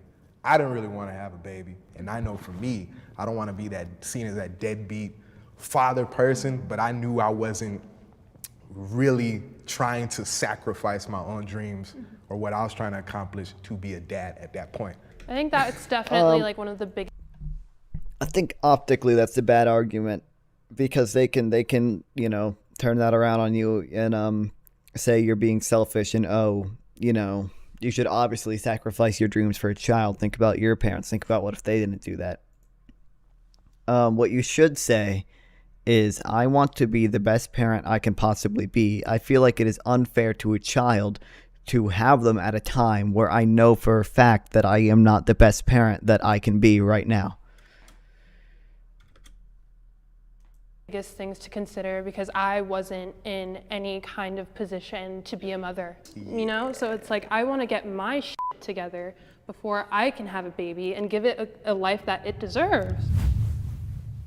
That's a better when I found out I was pregnant with the person that I was with at the time, they were like, I will support you in every way, but I will not be able to be there for you if you decide to keep it. And that definitely influenced my choice. It was one of the hardest decisions I've ever had to make. I like to think I'm a pretty generous, loving person, and the names that I've been called for even getting one, I've gotten evil, psychotic, demented. My name is Christine. I'm from Denver, and I am on the How do I reach anti-abortion 600 side. subs? So when I was 20 years old, I was a college student, and I found myself in an unplanned pregnancy, and I was pressured to abort very heavily, not only by my child's father, but by those around me. And I heard my son's heartbeat, and there was no debate. It was a life. His life was not mine to take. This is part of why I don't understand. I've mentioned it before. Everyone prescribes artificial meaning to a heartbeat. Most organs are essential to live. We don't consider the heart like a factor whether or not someone's alive anymore. We consider brain activity, the deciding factor of if someone's alive or not. If somebody's heart is working, life should be determined by brain activity, not the heartbeat. If somebody has a heartbeat but no brain activity, and they're an organ donor, like you can use their heart for a heart transplant. It's just you're prescribing artificial meaning to the heart. They're most organs are essential to live. I want someone to come on sometime. Here's what I want to do. I want to go to one of these and pretend to be anti-abortion and say oh, my girlfriend saw her baby on the ultrasound, and once she saw that heard that the liver was already functioning at that age, she was like, oh, that's a life. You can't live without your liver, man. They call it that for a fucking reason. I am very pro-life because I know many women are pressured to abort when they don't want to. Can they disagree or step forward? You know what? That's not completely untrue. That's why we should have an advanced welfare system, worker co-ops, yeah. Your story is absolutely powerful, and your story as well. I think something we probably all can agree on is abortion usually is a symptom of a bigger problem, whether it's finances, whether it's stability of housing, whether it's... You know what? I agree. But also, which one do you think is more fucking realistic? Having abortion be legal or implementing an advanced welfare system? And I don't believe any of these people are really... I mean, okay, they obviously... I'm assuming these people are arguing good faith. They probably do want everyone to be to have housing and stuff. I just don't believe the policies that they want to implement are going to do that. I'm assuming they're right wing since they're anti-abortion. Relationship issues. My perspective is that we address those We should issues. determine life based on how much insulin your body produces. If your body isn't producing enough insulin, you should die. Instead That's of so true. ending the I life fucking of the hate child. entitled as Disagree. diabetic people. I don't think that abortion Bro, is a symptom. we should. I mean, natural selection exists for a goddamn reason. People should be able to access abortion when, how, wherever they want or need. I don't think that it's a problem to be fixed. I think that is still stigmatizing. But I think the biggest thing is that there are birth control methods out there, and abortion should not be a birth control method. I think that's very critical. And to hear that, you weren't celebrated, I think life should be celebrated. Thanks, Zach. What was I gonna say? You distracted me. I mean, I'm generalizing again, but like the people who are anti-abortion also tend to be the people that don't want adequate sex ed, that are abstinence-only fans. I am obviously in favor of better sex ed teaching, better, access to birth control. Celebrated with everybody. I'd like to call attention to that point too, just the fact of using abortion as birth control. I thank you for everyone sharing their stories so far. I didn't step forward, I haven't had an abortion myself, but I am a survivor of rape. I was on birth control at the time, and I still made the decision with my medical team that birth control. Hey, can I debate you again after this video? Not 100% effective, and I wanted access to emergency contraceptive to take on top of that. And had that pregnancy or any of those methods failed, I would have chosen to have an abortion, and I'm very grateful that I had access to those resources, and I'm so mindful that there's so many women who don't. Well, I think it gets down to the heart of the issue here. What is the unborn? Which scientifically the embryo is from conception, a living whole organism with distinct DNA. As a Christian, I come from a worldview that says, okay, an organism is also supposed to be able to live on its own, which a fucking zygote can't, at least not without an artificial womb, which we don't have the technology for yet. that every human being has dignity and worth. Not to disrespect any religion in general, but in my eyes, that's just pushing a belief onto someone rather than actually stating a real concrete fact. So basically, I'm pro-life because of science, not because of religion. But scientifically, I believe that life does start at conception. I don't think it makes sense to put life. Scientifically, they realize that like there is disagreement with this among scientists. Like I would say it's probably true that the majority of scientists don't believe life begins at conception. But like I don't know, these lines are so blurred, and it's so easy to poke holes in it. And all you have to do is poke one tiny hole in it. Because if you're not completely fucking comfortable in your moral prescription that life begins at conception, then why make everybody else adhere to it? Like if you believe that there can be any at least even tiny bit of legitimate disagreement, then you should allow people to make choices based on their own moral prescriptions. Getting at any other place during pregnancy. Doing so usually ends up saying that an already born person isn't alive, such as consciousness, heartbeat, etc. There are many pro-life people here from the science perspective who are not led by religious motives at all or partially. I am Ayala. I am 18 years old. I am from Charlotte, North Carolina, and I am anti-abortion. One misconception that I deal with. Think I can get this girl on? Okay, thanks, Josh. So that's gonna be in the VOD. I don't like that. I'm gonna have to fucking blur that out. Pretty frequently is that we're all Christian, white, old men, and as a Jewish woman, younger, I really want more voices like mine to be seen in the anti-abortion movement because I think we have new perspectives. I have a great way for you to get seen. I have 600 total YouTube subscribers. You want a big platform to come on? That would help kind of bridge the gap and have us find a little bit of middle ground between our two opposing sides. Abortion is murder.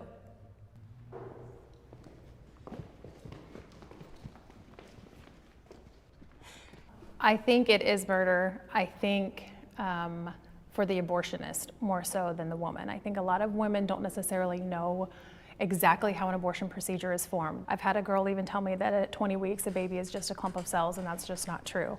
I do believe now there might be cases where some women What's your might... fucking definition of clump of cells? We are all clumps of cells. That is all our body is. Like with everything, it's just it is artificial lines. Be unaware of what's going on in an abortion. But by and large, I think, especially with the advent of the internet and so much education out there, many of them do know that there's a life inside of them, and they want to end that life, whether they call it murder or not. Hard disagree. There was a really base girl on one of these debates before. She copied everything I said. The state. If you have a child, like a real living, unambiguously a real living child who's been born, and is 3 years old or something, the state cannot force you to donate bone marrow to them, even if they are dying and need it to live, because we recognize that you have a right over your own body, and that right supersedes somebody else's right to life even. So that is something that we just generally recognize in society in other cases. I don't see why it shouldn't be the case here, especially when it is at the very least ambiguous if a fetus is a life or not. Absolutely disagree. Okay. I've definitely met a lot of teenage girls who grew up in our generation who believe that abortion is normal, a fetus is a clump of cells, and there is no human life in the womb. They don't tell you when you go in for an abortion consultation, this is a child and this is a human life, and that's what's going to be happening. I have a hard time believing. Obviously fucking not.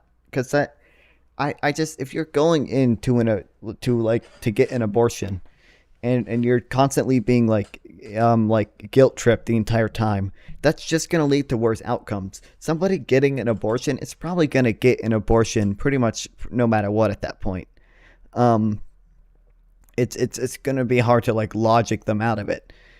So it's just going to lead to worse outcomes, right? That if most women knew they were killing a child, they would do that. I don't think women in America are that malevolent. I think it's very irresponsible and very hurtful to say, oh, this woman's a murderer because she had an abortion. At least my personal experience, the people who worked there were very understanding. They let me know there is a child that could come out of you in 9 months. Are you sure you want to do this? I knew there was a child in my body. I knew I could have a child in 9 months, and I knew that child can grow old and be their own person. But I made that choice because I am allowed to have that choice, and especially you are a white man, you are not allowed to say what I can do with my body, nor any of these other women who are able to carry a child. Okay, listen, optically, you shouldn't say that, at least, especially in this setting. It's not going to lead to any productive debate. As soon as you say this, they can frame you as an evil, woke, leftist, racist, member of the mob.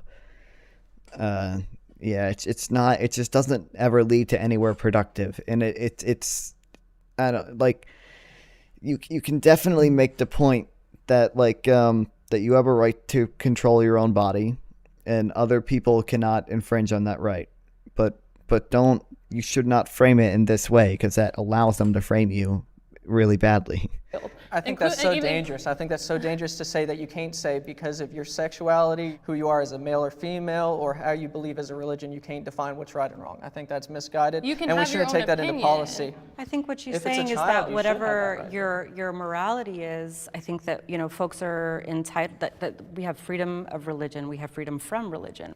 Whatever your moral value is, the issue is trying to turn that into legislation and putting it on someone else. We legislate what's right and wrong all the time. Thinking even medically, for Indigenous women, they're 2 times as likely to die from pregnancy-related complications. Who's responsible for that murder if she's forced to carry that baby? Well, I would be all for working on legislation altogether where, if the woman's been taken advantage of, or if they've incest situations, or if her life's at risk, we can keep those options on the table. So all of a sudden, because she could potentially die, we'll make legislation where she can't abort that baby, and all of a sudden you're pro-abortion? No, I'm not pro-abortion. I personally would not like her to choose that option. I think science So has you come. prefer that she die? No.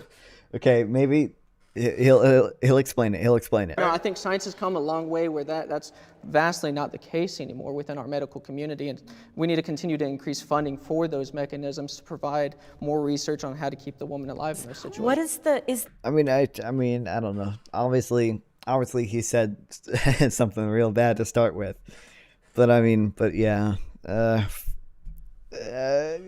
whatever. I mean, if you, obviously, I'm in favor of finding ways to bring, the most pregnancies to term as we can, and helping women with whatever conditions have the best chance of carrying their baby to term. What we need is an artificial womb. That's what I want. That's what I want now. Kyle mentioned it a little like last stream. We need an artificial womb. So instead of an abortion, they can take the zygote out of your body and put it in an artificial womb.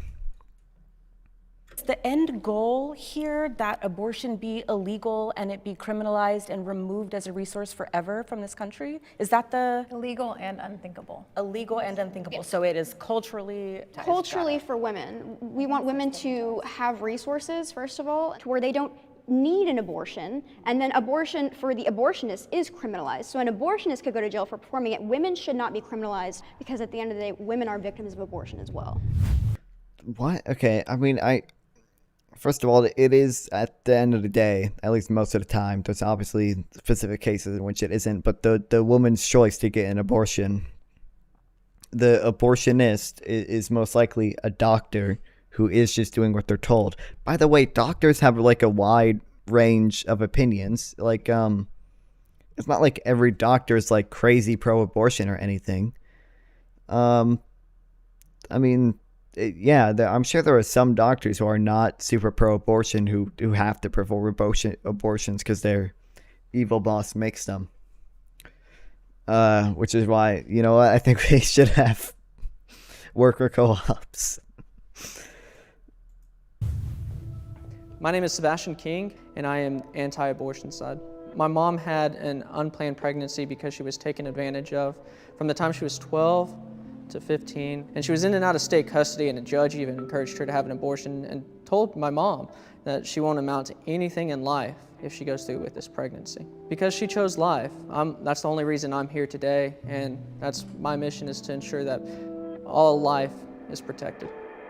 Abortion should be accessible to rape and incest survivors.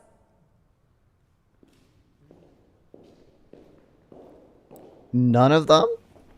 If you're pregnant from your brother or your cousin or your father, especially if it wasn't consensual, or even if it was, you should still have that option to abort the baby. And especially if you've been raped, there are some people who have that thought like, oh my God, like what if when I look at my child, I relive that trauma? Just a reminder. And not saying that's how all rape victims view it, but it's just like some women have that fear.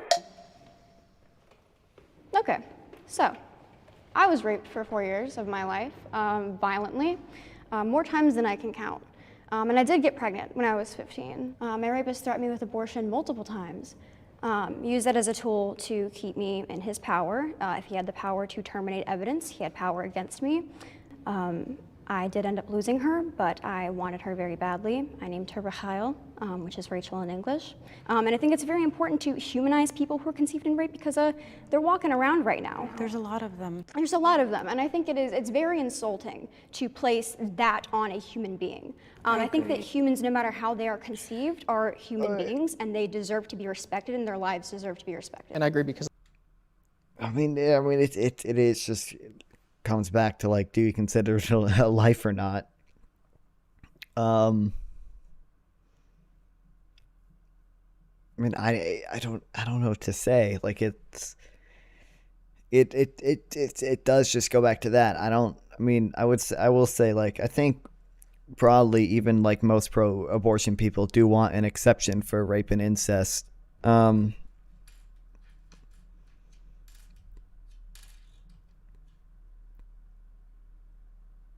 I mean, I think there's definitely something like broadly worse about not only having a baby you don't want, but with someone you do not want to have it with, right? That's a fucking fly. That's me. I agree 100%. And my mom has always told me she doesn't view me as even on my birth certificate, he's not my father. So. Also, I want to tap on what you said, though, because you said you really wanted to keep your daughter. And although you don't, see it as the rape baby and stuff, other people who also go through that traumatic experience may actually see it like that, right? You wanted that. I mean, that's true. Like, you can't expect everyone to behave the same way, right? So I'm sure there were some people who do probably legitimately view it as or at least feel like, I mean, maybe these people could argue wrongly, but I think that'd be a really shitty thing to do. That like if they have this kid, they're never going to fully be able to detach them from the horrible thing that happened to them. People that had their a choice taken away from them, they shouldn't be shamed at going through this and even having to live through that experience of the rape baby. Here's the thing. When you get an abortion as a reaction to the chat rape, might be broken. I might have broken it. Continuing the cycle of violence. So you were raped, that was a violent experience that happened to you, that wasn't your fault, you're hurt, you've been victimized.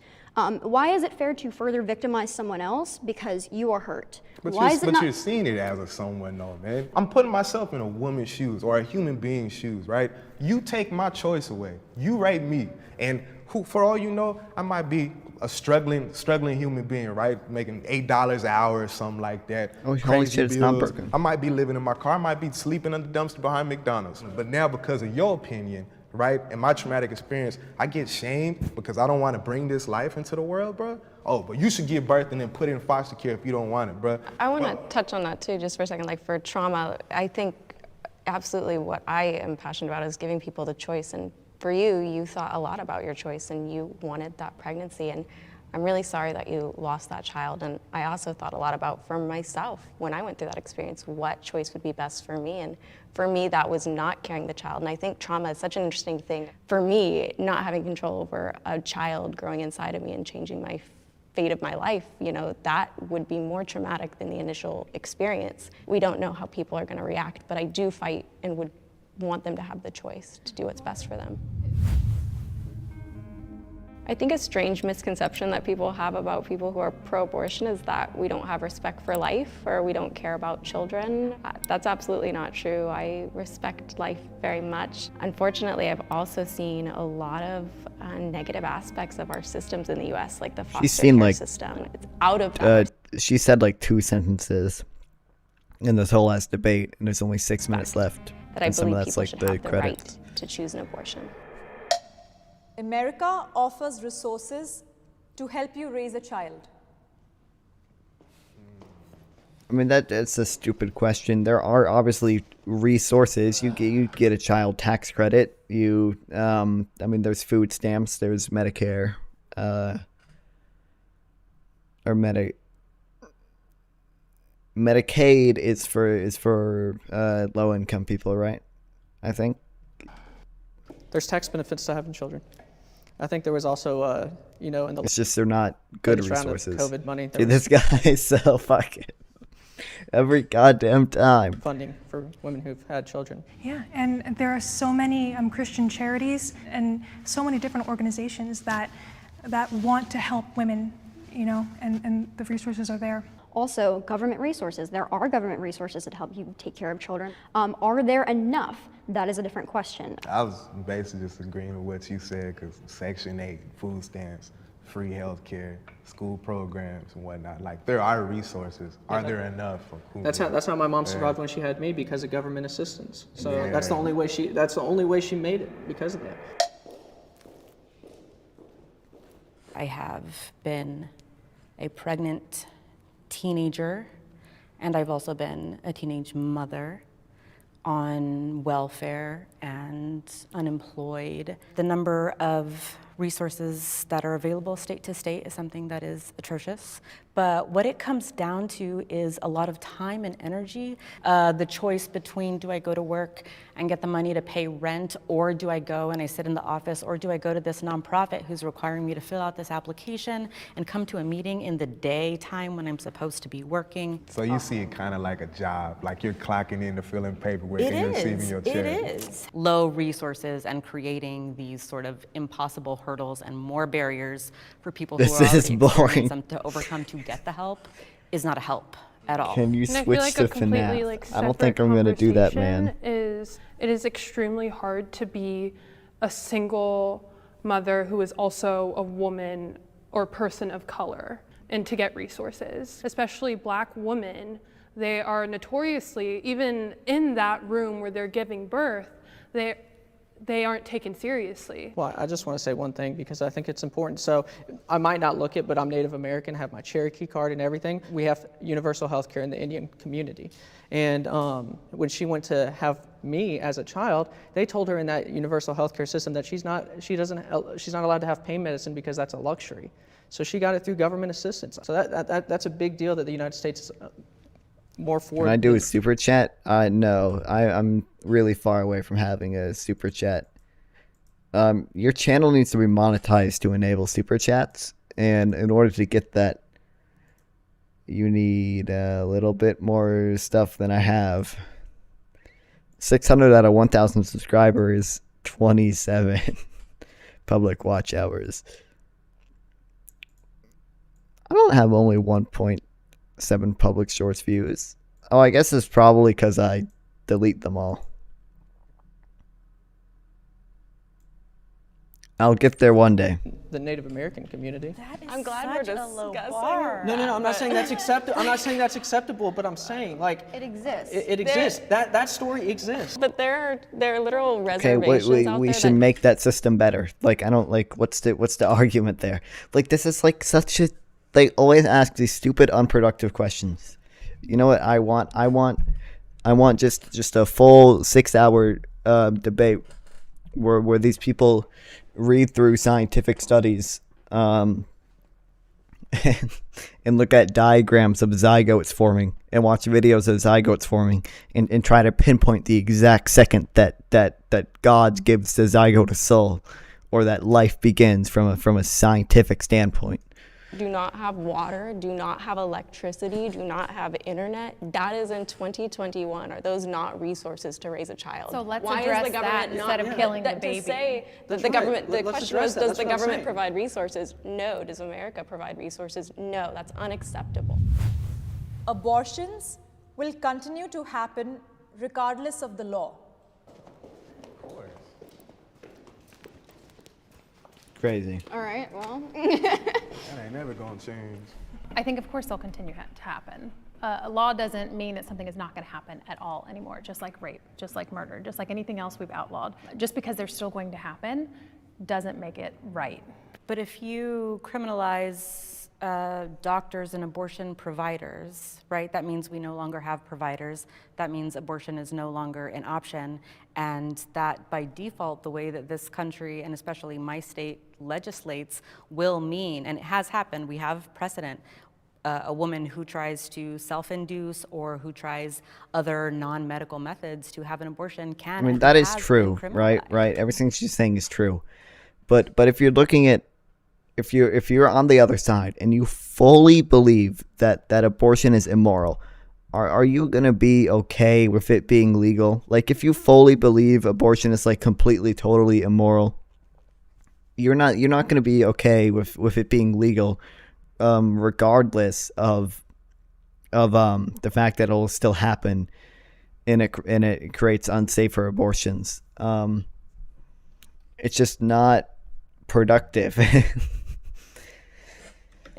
What is the policy that doesn't just absolutely take away the right that people have to access an abortion, regardless of what their beliefs are. If that child is a human being deserving of the right to life, then yes, it should be criminalized, just like murder of 2-year-olds and 5-year-olds, and adults is criminalized, right? But that's so different, though. You got people that's 2 years old, already out the womb. They've been here for years, right? And then you got these cells. Can I ask you something? Go ahead. When does it stop being a clump of cells? Personally, I'm not worried about the clump of cells. Decades of medical research has not been able to land on that answer. And I'm trying to answer your question. As far as do the you cells, believe that abortion should be allowed all 9 months of pregnancy? I do feel that's once again, past a certain point, if you're however far advanced, I'm not a doctor, and you say I want an abortion, they just induce labor. You don't get a full abortion. Because at that point they can just induce labor and you'll give birth relatively normally. And then they can end up in the foster care system or be put up for adoption. But why is it more extreme? Wait, but let's not act like women are just deciding to get abortions at like during their 2nd or 3rd trimester. And the women who are doing it, that's either Yep. that they're going to die giving birth, or it's under some medical circumstances, because I doubt, even myself, I doubt that I would get to a 6-month, 7-month mark and then decide, oh, actually, I don't want to make this commitment. I feel like there's a lot of this conversation, like when does it become wrong? So as if we're actually going to get an abortion at that time. A lot of the, what pro-life people I feel like there could have been a point there where you can pivot to like how you define life broadly, because once again, I'm going to say this for the millionth time, if you cannot 100% perfectly pinpoint a life where a point where life starts, right, then you should not force other people to make decisions based on based on what point you think life starts. Consider hostile pro-choice comments and things like that are a response to hostile pro-life people. And I think that doesn't get talked about on our side because we don't like to fight each other. But I think it's an important point because I've seen absolutely disgraceful comments made towards women who are going into clinics, who are obviously in a very traumatizing situation, and you don't know what that woman is going through, and they're shouting obscenities at her. And that's appalling. And I think that we need to take responsibility as pro-life people to understand they've experienced so much hurt from our side of the community. And I agree with that, I think. But from our side of the aisle, folks are very passionate because they believe that's a life, they believe that's a baby, and they want to do everything they can to save that child. But I agree that our rhetoric needs to be there as a resource and another option, and we can do that peacefully and respectfully as well. I think on any side of any controversial issue, you're always going to have those extremists. Same thing on the pro-abortion side. People are always going to have feelings, and people are always going to fight on that level, right? But I think it's about coming up here and saying, like, what actually makes common sense, and how do we come up with policy that doesn't force folks to live by other people's values. All right. I mean, I feel like that was a better video than a lot of the other ones. No, Carter's out. Hello? What's up? Hello. Hey. Oh, I forgot my cat's still here. Why would you fucking start off that way? I mean, he's not here, but like, I mean, the screenshot of him. I'm alright, I'm getting mad. My mic stand's falling down, I have to fix it. Anyways, I wanted to applaud your criticism of the heartbeat. Like, heartbeat, or life starts at heartbeat. Because it's the dumbest shit ever. It's actually so stupid. But I'm very glad you addressed that. Do you want to play Fortnite now? Or FNAF? Was that not funny? What is happening? Watching the stream, but I'm just so confused. What happened? I can't hear you, dumbass.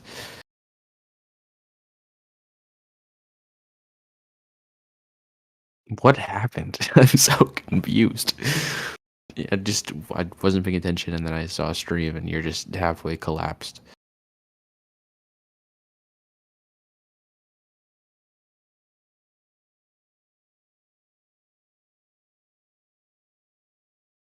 I still don't hear you.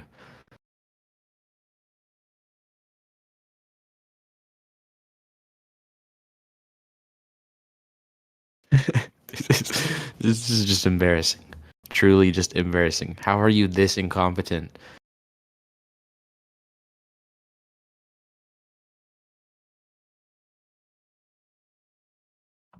Is it me? I swear to God, it's not me. No, it isn't me. On Discord, it isn't. Maybe on your stream, you're fine. No. Yeah, no, it's not.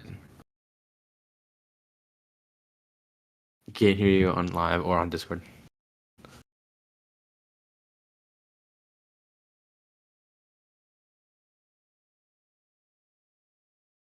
What are you doing?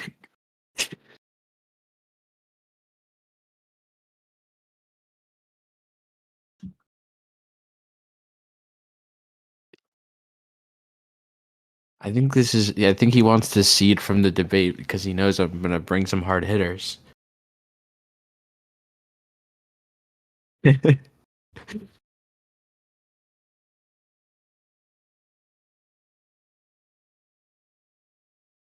Oh, I'm just gonna fucking eat some nerd clusters because there's nothing else to fucking do. This debate is terrible. Dude.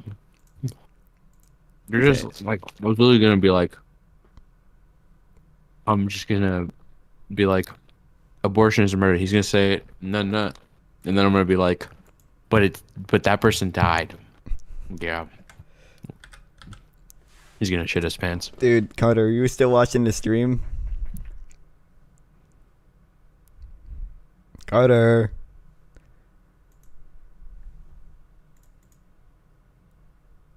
Fucking broken ass. I can hear you on stream. Yeah, this, but not on listen, live. The software, NVIDIA software is broken right now. I'm fixing it right now. It's actually crashing. Using the funny mic. I'm not using the funny mic, bro. You're doing funny mic, dude. No, I'm fucking not. I'm using this one. Oh wait, okay, it's working now, but it was using the fucked up one for a sec. You're lying. It's not true. Not true. Dude, if you could hear it from my ears. I'll watch the VOD and see it. It'll be fine on your stream. It was actually fucked up on mine. Yep. All right, it's working on Discord now, right? Okay. It has been. Carter, I'm gonna look up something, right? I'm gonna look up zygote crossing over. Is it real religious? No. It's biological, right? Crossing over. Yeah, do you not remember this from biology class? I'm Okay, just so fucking with you. basically, trust me, I paid so much attention in biology class. I did not. I don't know what I'm talking about. Anatomy and physiology. That was the weirdest class ever. Yeah. Okay. Yeah. So, at what point is it alive? Is my question. I genuinely want to ask a conservative that. I don't think they would have a good answer. This is actually kind of a really poor way of illustrating your point. Is it? Sorta. This is so like I get what you're trying to say, but this is just like the process that zygotes go through. Exactly. But it's not really that's not really their argument though. Well, their argument is a zygote is a life. Well, it's more complicated than that, but yeah. Wait, hold on. Yeah. It's a lot more complicated than that. Listen, you know, it's kind of just no. This is the way I'm gonna do it. It's kind of like your way of asking, at what point does like a child turn into a man, and then you're asking what stage of eating the hamburger does that happen? It's like the weirdest way of phrasing that. It's so much more complex than that. This is like a single thing Trust they me. do. I understand biology. I'm talking about like when the sperm implants its DNA in the egg, right? Right. They got to do a bunch of shit. They got to do the crossing over, man. Yeah. Yeah. Again, the issue is just that. I guess it's not that much of an issue. I think it's okay. It's a little weirdly phrased because most people probably wouldn't say They probably wouldn't say anything about the crossing over. I remember that. They wouldn't bring that up. Miss Dallimore told me about it. Well, the issue is that it's just like there's not a situation where you're like you show this to someone and you're like, at what stage are they? No, I'm gonna do that. I'm gonna get on one of the Jubilee debates, and I'm gonna have a diagram, and I'm gonna say at what point. The other aspect is you're asking like a kind of almost more advanced question, so they're not gonna understand what's happening, and they're just gonna be like, "No, I believe the heartbeat," and it'll just be stupid, but.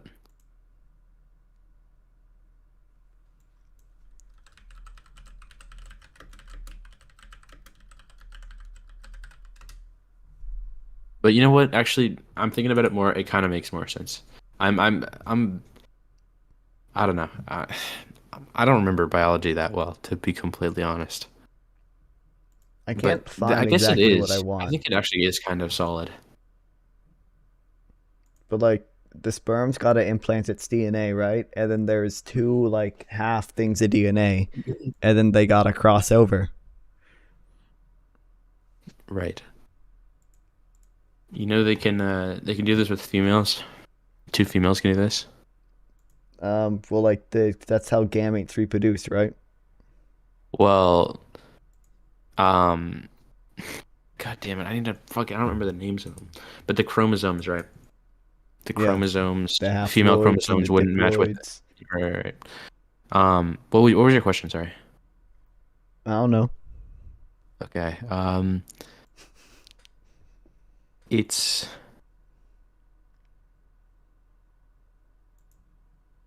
I don't know. It was what was happening with bone marrow, and they were doing that shit with females earlier, like 2 years ago, and they were successfully producing an offspring. It was like a really fucked up offspring, but 2 females could have a child, and some really weird properties. I don't remember what it was exactly.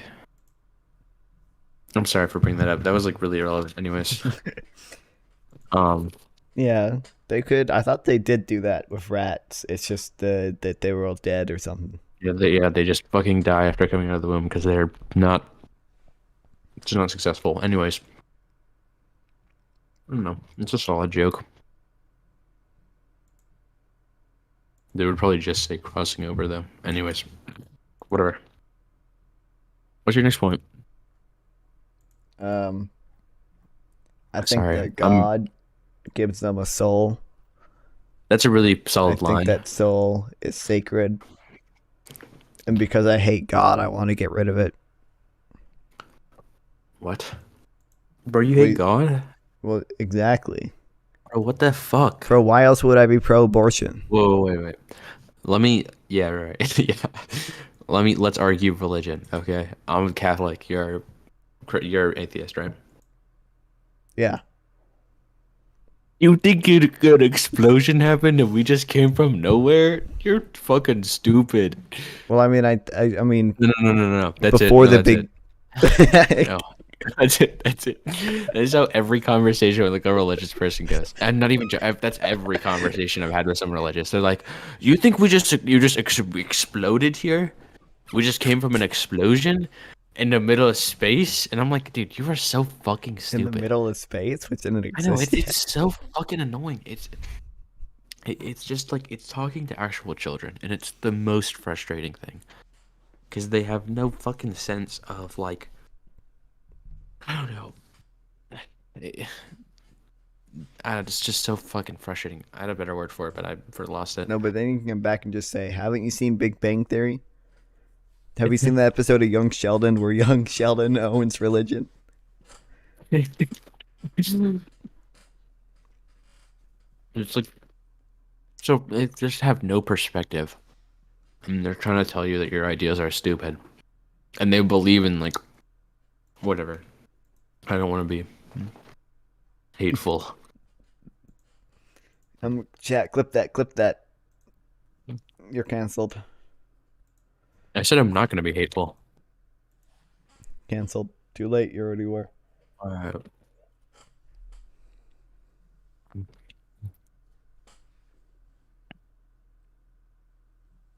Yeah. Also, I think it's kind of funny that the thing you show of crossing over kind of looks like a dick and balls. That is true. I don't even consider Very that, fitting. bro. Very fitting. Like a penis.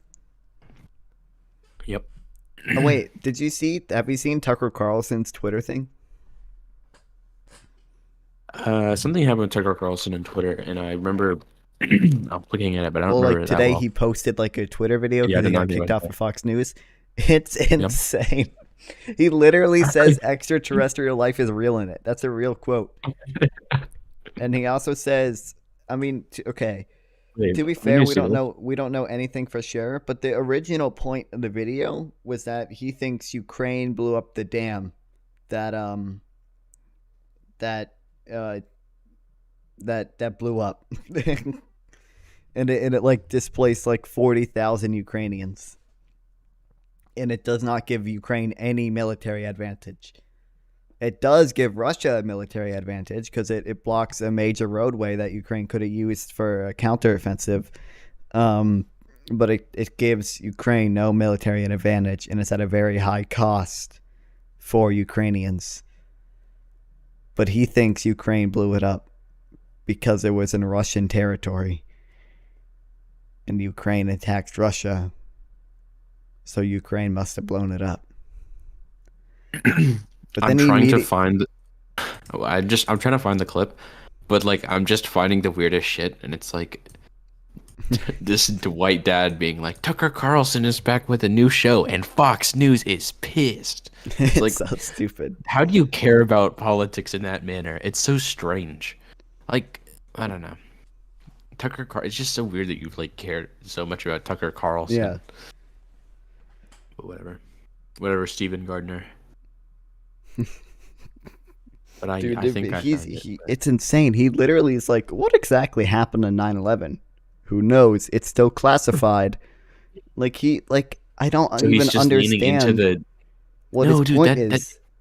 No, that's his entire point. Is everything is a conspiracy. Well, that's fully what his point is. You know what I fucking hate? You know what I fucking hate is that people like left wing people like Hassan and are on like the same page as Tucker Carlson on Ukraine. Like, despite Hassan being like a semi reasonable person, sometimes he is on the same page as Tucker Carlson, who is a 9/11 and extraterrestrial life conspiracy theorist. On Ukraine, which is so unbelievably stupid, it makes me pissed off. What's insane is that a conspiracy theorist got this fucking popular, and he just said the most insane shit, confirming every conspiracy. It's so stupid, yeah. But he has this massive ass platform, and no one should have been taking him seriously from the fucking start, because this man's a dumbass. I hate this man. Actually, there was something that I'm not completely sure it's real, but I saw some TikTok about how all of these like extremist, like Marjorie Taylor Greene, and like these right wing extremists that are kind of like nut jobs, they're not doing it because it's like the authentic versions of themselves. They're doing it because it gets attention. Yeah. Well, like. Right. But it's like they don't agree with the things they say. And then they like talk to each other about it. Like it was some text messages that had to be exposed about how like Marjorie Taylor Greene doesn't like support the ideas that she's passing. Well, I mean, yeah. I assume that most members of the Republican Party are acting in bad faith. And I think I don't know. I would assume a lot of the Democrats are acting in good faith, but they're cucked. I gotta watch this clip though. It's 10 fucking minutes. The Tucker Carlson one. Hmm. It's insane.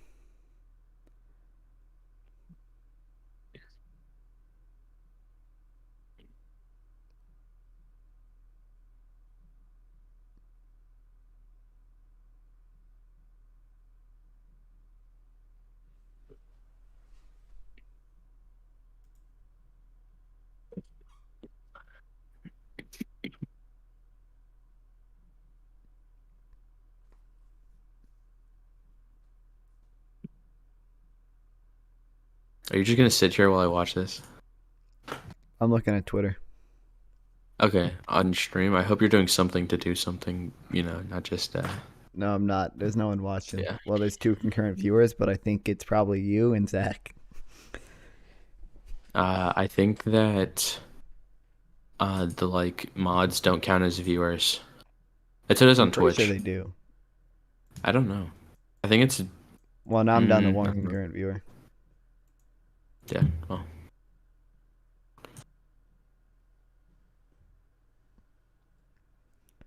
Dude, this fucking video is taking hours to upload just because it's 50 gigabytes.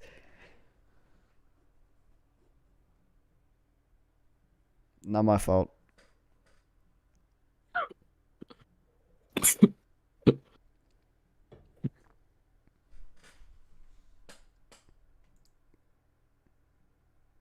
Okay, I can't stand listening to this, man. Alright. So you wanna play Fortnite? I got topics to cover, man. Why are you doing this? We could just hang out normally. You don't have to be this fucking bored. We can just hang out. I'm not bored, bro. I got like 2 more topics I want to cover. It's not gonna be a 12-hour stream like last time. But are we gonna be able to play Fortnite tonight? I mean, yeah. Bro, I'm only 2 hours actually? in. Okay, fine. I'll let you go have fun with that. Topics. Door open. The cat. Yeah, I hope the cat did die in a fire. That bitch should burn to death. She fucking deserves it. That little fucking stinky figured out that rodent he that can clawed fucking- my eye out. Open the door to the outside. And You if I don't figured that remember to out. lock it, he can pull it open. Oh. Why did you show it that? I didn't. You should have been hiding what you were doing, bro. You can never let the cat watch you. Don't you know that cats are the worst? They do these That's things to inaccurate. try and make everyone miserable. Inaccurate. Nope, I'm right. On my phone, wanted to connect to Snapchat to watch LeBron James. Oh, I love LeBron James. God damn it. I love basketball. Just as she I'm a starts. really big fan. Okay, I can hear you again. All right, see you later. All right, see ya. Call me when you're done with this stupid bullshit. It's free views. All right, speedrun. We don't have much to cover today. All right. First off, hey, remember yesterday when we watched this guy's documentary and it took me 4 fucking hours, 4 hours and 30 minutes to get through it? Because of how unbelievably stupid it was and because of how much shit I had to pull up.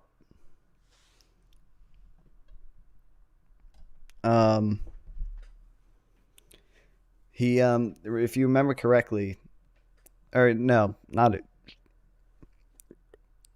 So if you remember in the video, right? There was a transgender swimmer called Leah Thomas, and her teammate was in the video, but she was like blurred out because she was scared of getting canceled by the left woke mob, and now she unveiled herself. Actually, one of the girls, was very upset. She went crying to the athletic department, and I don't know what they said to her, but she then was completely on board and thought Leah swimming was like this magical, beautiful thing. Like, is there something wrong with me for thinking that this is wrong? Whatever, like, it worked. The university wanted us to be quiet, and they did it in a very effective way. Like, there was something going on in that athletic department that wanted to keep us quiet. And I was like, this is getting scary. So, Paula, last time I spoke to you was we were making What Is a Woman. You looked a little different on camera anyway, very shadowy and dark. And just now like I said, always right. See who you are. So what made you decide to speak out publicly? So the biggest thing for me has just been, I thought maybe if I waited a year or however much time that I vent these feelings I felt, unfairness, this is not the truth, this is not just, would go away. And they never really did. And I just spent this last year just kind of living vicariously through, oh, Riley's going and doing these great things. She's gonna accomplish all these things we need to have done. And she's made great strides, but I am still feeling so passionately about this that I want to join her. And I know that the more voices we have, and I'm hoping even more people will speak out, the more voices we have, the more powerful this will be. So that's really where I am. I'm ready now. I think, you know, this is a really big cause and one of the biggest things I can be a part of. And it's not just about me. It's not just about Riley. It's about fighting for women and girls across the country. And I think that's who I'm here for. So that's kind of the end. You know what? I agree. We should fight for women and girls across the country. At the end. Let's I just happen to include trans people in that definition. We'll get back to that, but let's go all the way back to the beginning. I'm curious, when did you first find out about just the issue of that males might compete against you as a female athlete? Do you remember when you first found out about that? It was the fall of 2019, at the very beginning of my sophomore year of college. We had a team meeting. Actually, the meeting was led by a member of the men's team at the time, Will Thomas, who informed the women's team that Will Thomas, they would be transitioning to the women's team. This will not be happening this year because NCAA rules say I have to take HRT for a year. I didn't know what any of that was or what any of that meant, but we were told the next season that Will Thomas clearly, would be joining. Right, they already have rules on people having to transition. We talked about this yesterday for 4 fucking hours. There is not much evidence that in aggregate transgender athletes have a statistically significant competitive advantage over other athletes. Now, it is, of course, it might be true that some athletes in specific cases have advantages. The problem is that is the case with cisgender people as well. Michael Phelps is a good swimmer because he's tall and has a long arm span. Those are biological factors about him that make him a good swimmer. The women's team, and again, at this time, still Will Thomas. And there's no good policy to stop this without outright banning transgender athletes. There have been testosterone limits that affect cisgender women because they have too much testosterone already, despite being cisgender women. So Leah was not to be born yet at this point. So we were first announced that, and I kind of felt shocked. I felt a little uncomfortable, but everyone around me looked really happy and excited for this member of the men's team to be living their true self. Were those looks genuine, or did they feel like they had to pretend that they were excited? Honestly, I can't speak for everyone, but in my own experience, I think it was definitely just a lot of shock. I think that was the biggest thing is, you know, you kind of like smile when you're uncomfortable. That's how I would have read it. But again, I can't speak for every single person on my team, but that's how I interpreted it. And it was just a situation where we're like, okay, well, we're gonna have to navigate this for the next year. At least we have a year to think about it. And you said that Will Thomas, soon to be Leah Thomas, led this meeting where this was all explained to you? It was interesting because actually the women and the men's team at Penn it's a combined program. So most things we do is with the men's team. The women were called into the team room, and we had the meeting that I sat in on where our coach said, okay, everyone sit down. Okay, I'm gonna pass this over to Will. This is Will's meeting. So this is when you were first told about this male who's gonna be competing against you by the male himself. I mean, maybe I should have suspected this because it's an interview, but they're barely making any prescriptive statements. Before this, where you guys had a chance to ask questions without having the guy himself right there You didn't have that opportunity. No, this was just, it happened like it was September of 2019. It was the beginning of the season. Like we were still in preseason actually. I don't think the official season had even started yet. And it just announced to us and then it was really quick. It was less than 10 minutes. And then our coach said, okay, everybody get in the pool. Practice is starting now. Was this the first time you were introduced to the concept of males competing against females in women's sports, or were you aware of it as sort of an issue? I had only heard of cases of, there was a famous case in the swimming world of that swimmer at Harvard who transitioned from the women's to the men's team. So I'd only heard of it that way. Honestly, I never even really, I knew, I guess it would have been a possibility if women were gonna be transitioning into men and competing with men, that of course the other way would have been a possibility, like in the back of my mind, but I never thought that that would be my reality. I just Is didn't she think only against men who have transitioned into women competing in the women's league and not the other way around? The way she phrased it seems like that's the case. I mean, it just goes back to the, biological advantage thing, which there's not much evidence in support of that. And everyone has biological advantage in some areas, obviously. And there's nothing new that they're saying, so there's nothing new I can say. Before this announcement? Yeah, I mean, not very well, but acquaintance with, for sure.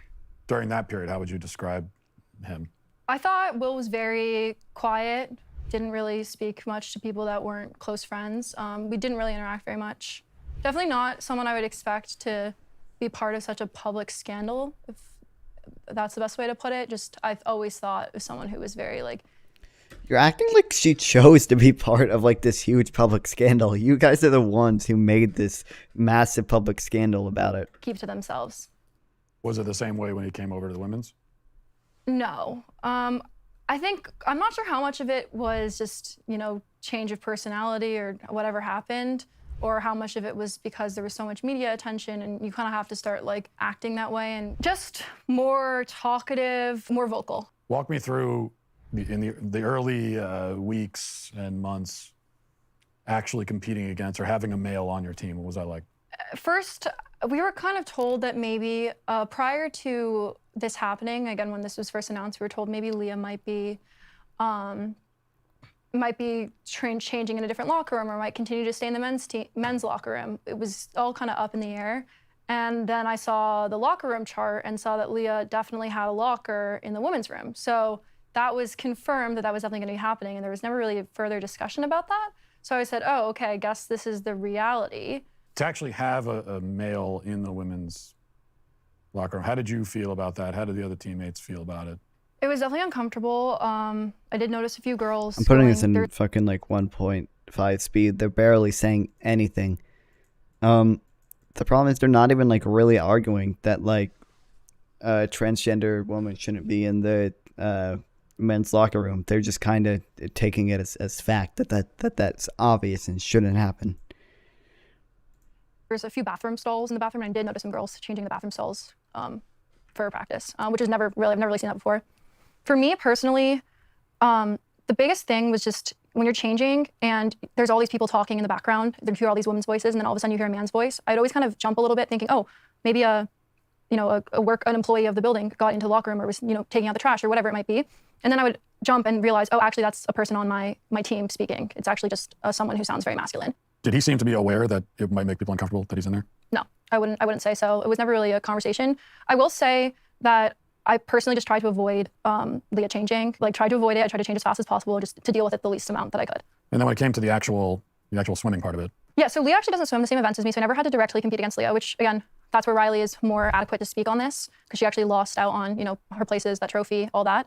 For me, it was more watching my teammates who did swim those events and what it was like for them to lose out on the spot on the relays, to lose out on being chosen to be taken as meets, right? Swimming is one of those sports where it's roster limited, and I think most sports are that way, where not everyone can go to every meet. So there were girls that were left off the bus that would have been there if Leah hadn't been on the team. And what did those girls, did they say anything? Did they register any kind of protest against that? Yeah, actually, one of the girls, make a fucking very upset. She went prescriptive crying to the athletic statement, department and something in that this interview's conversation. just pointless. I don't know what it's just rehashing every single thing you've said before for the past how many ever fucking years, to her, man. but she then was completely on board and thought Leah swimming was like this magical, beautiful thing. Really? Yeah. It was anyone. She was crying. She was crying about it. I mean, rightly so. Yes. She talks to you said the athletic department. She made a meeting. She was like, I'm going to speak to the athletic department about this. And I said, go you. And she came back from the meeting, and suddenly it was the most magical, beautiful thing that this was like, we're part of this groundbreaking team. There was something going on in that athletic department that wanted to keep us quiet. And I was like, this is getting scary. Did you ever find out what was said to this? Not directly, but it was 2 days later that they had that formal meeting with us. And notably, Leah was excluded from this meeting. They said, don't talk to the media, you will regret it. Is that a direct quote? You will regret it? Yep. Another thing they said is Leah swimming is a non-negotiable. And then they provided us with counseling services to help us be okay with Leah swimming. This is pretty, it's pretty startling, actually. Oh, I mean, I don't know. I would assume that the school here is acting in good faith, and when they said don't talk to the media, is because this turned into like such a fucking shitstorm that like, I mean, any student getting involved in this, these were high school students, right, at the time, or were they college? Regardless, any young people getting involved in it would be, I mean, either way, even like get involved in this fucking shit show of an argument. Like, I can't imagine that'd be good for you. Like, I don't know. I just don't assume that the school is acting in bad faith and is intending to silence anyone. Really startling. Being on a team, you want to be supportive, right? Your job as a teammate is to support your teammates. And that's kind of the biggest thing people had issues with saying is, even if you don't agree with Leah swimming or on the women's team or whatever, you have to be supportive, and that's what teammates do. But I think back about, all those scandals, like what about Lance Armstrong and the cycling teams, right? Do you think Lance Armstrong's teammates were supposed to be supportive of doping?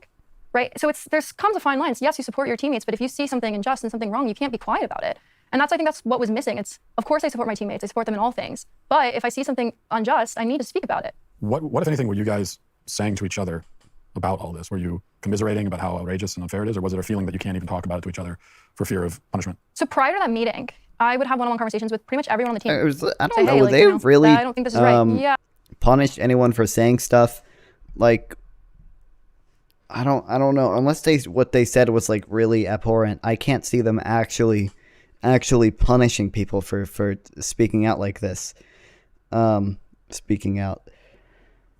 I don't know. It just, once again, I'm going to say it again. Everybody is like, this girl, this biological girl, right? Born female, has biological advantages because, of her height, of her arm span. Like, I don't think it's right either. I don't know why they draw the line at specifically trans women. Another teammate actually said to me, I think Leah's record should have an asterisk. Or someone said, I think Leah should compete exhibition. Or, I don't think this is going to go on for much longer. Like, someone's going to step in and end this. And I had these conversations with so many of my teammates. I would say most people on the team had this opinion. And then after that meeting, they really scared us. It was scary. And I was petrified. I went home that night and I called my brother on the phone and I said, can I even talk about this with you? Like, is there something wrong with me for thinking that this is wrong? It worked. The university wanted us to be quiet, and they did it in a very effective way. Like, they continued to just tell us that our opinions were wrong, and that if we had an issue with it, we were the problem. And it's frightening, and your future job is on the line, and everything else you want to accomplish. So of course it worked, and then after that point, no one would talk about it anymore. Like, if they effectively, silenced us even within talking to each other. You began to doubt your own instincts about whether or not this is wrong. Yeah, I did actually. I'm pretty religious, actually. I'm Catholic, and actually went to my Catholic leader, and I was, am I wrong on this? And at the time, it was really hard for people who were involved in the Catholic community. We want to love, and we want to be there, and I want to understand that, someone is in pain, right? Like, Leah Thomas is in pain. Clearly, if this has happened, there's pain behind that. And as a Catholic, you really want... Okay, no, I don't know exactly what she means, but like, generally, being transgender is not the result of underlying, trauma or mental illness. They often are associated with each other because transgender people experience violence at a higher rate, experience, child abuse at a higher rate than cisgender people. But it's not usually the underlying cause. Want to support that, and you want to empathize with that experience, but also, how can you support something that's so unjust? And so I really struggled with that, and it was actually very hard for me in my religion too, where I was feeling like I can't feel hate, and I don't feel hate towards Leah. I want to make that very clear. It was really hard to manage that and to feel the way that I felt. And it was, and even the Catholic leaders weren't really equipped to even entertain these conversations because they had never really seen anything like it either. What did they say to you, the church leaders? Well, they just had said, like, it's obviously unjust, and just to continue with prayer, and just, trust that God will guide in the right way. I mean, again, nothing super intense. And I think as time grew on and the injustice continued, I think the churches, at least the local church at campus's stance, they grow a little stronger that this is unjust and we do need to speak about it. But at the very beginning, it was, oh, I don't know if we should take a public stance on this, or I don't know if you should speak about this publicly. I think you should just work with God directly and not speak out. I actually did have hope through the entire season that maybe somebody would step in and not allow this. That proof the church is trying to silence her. Can't believe it. The Catholic Church trying to silence people. Happen. At each Proof stage of they're each woke. They've been turned woke. like before Ivies happened, I said maybe Ivy League will step in, and they didn't. Maybe the NCAA will step in before the NCAA championship, and they didn't. And part of it was I constantly kept waiting for these institutions to do the right thing. And I honestly, looking back, I don't know why I ever even trusted that they might.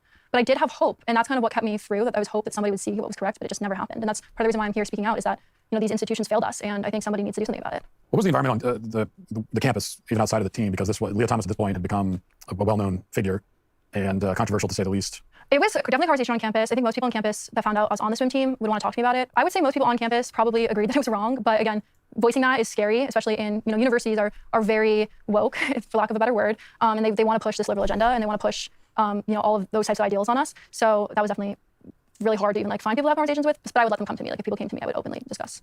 What do you say to, as I'm sure you've heard many times, the people on the other side of this issue who would say that we have to let people compete against whatever group they identify with, and if we don't, it's going to make them feel excluded or what have you? Yeah, I understand that. And actually, I have a really easy solution that would work great if everyone implemented. I think there should be women's sports, meaning people who are born female, and there should be another category, formerly known as a men's team, called open. Why don't we let everyone compete with men?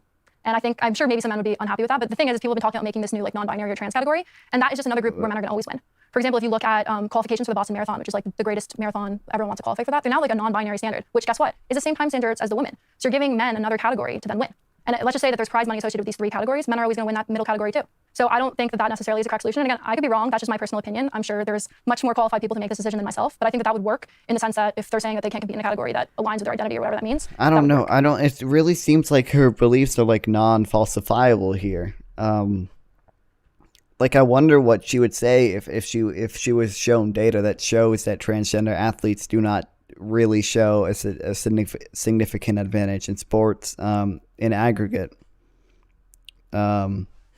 Those that want to open up women's sports they're not accepting of any kind of compromise. No, they're not. And that's what's so scary to me about this whole thing. And there's no discussion here. And I think the thing that was most important to me is I think going to college, I was always under the belief that colleges were a place of free speech, right? Candace Owens actually spoke at the University of Pennsylvania my freshman year, and I said, that great.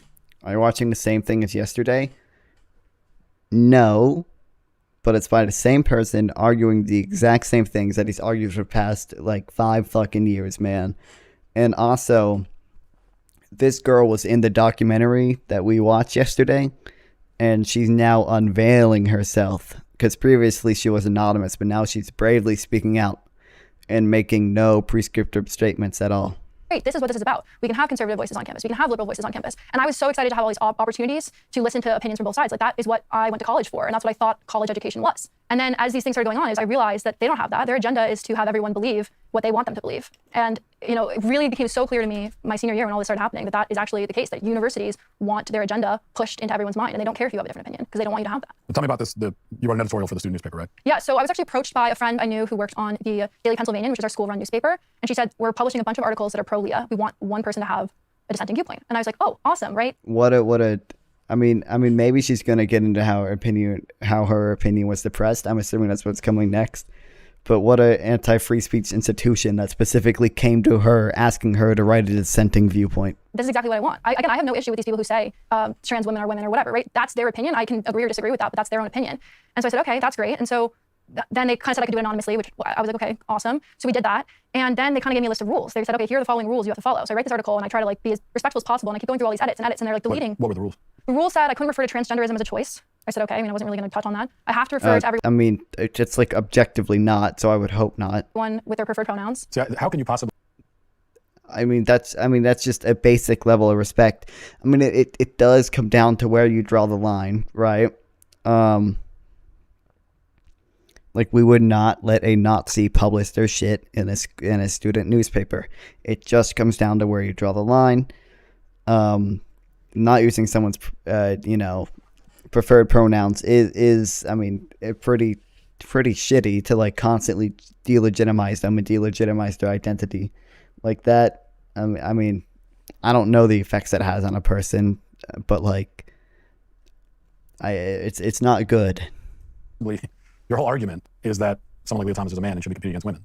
And they're telling you that in order to even have the conversation, you have to agree with them to begin with. I honestly ignored the whole thing, just talked about biology. It really was more, I barely even really touched on the end article, to be honest, and I think you guys have a copy, we can go over it at some point. But it was really more about the biology and the statistics of how the NCAA came up with their policy for transgender athletes and how it was deeply flawed. I mean, I studied engineering, so I understand, doing studies and having hypothesis and scientific aspects. And I think a lot of that is missing. And one of the things I noticed is that testosterone is the only thing mentioned. There's so many other hormones in the human body. Why would one singular hormone level be the determination for someone to compete on one side or the other? Like, what? And I was like, does anyone even part of this even have a scientific background? Did any of you guys even take a biology class? I learned that in my freshman year of high school in a biology class. And I think most of people in America probably had to take bio their freshman year of high school too. So it was crazy. And I would write these lines and they would just cut them out. Because this line is, like I said, at the very end, I said, like, if we continue to let this happen.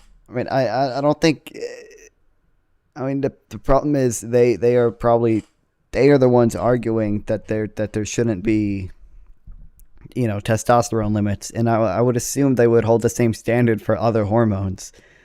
Testosterone's obviously the most important one. It's the one people talk about the most.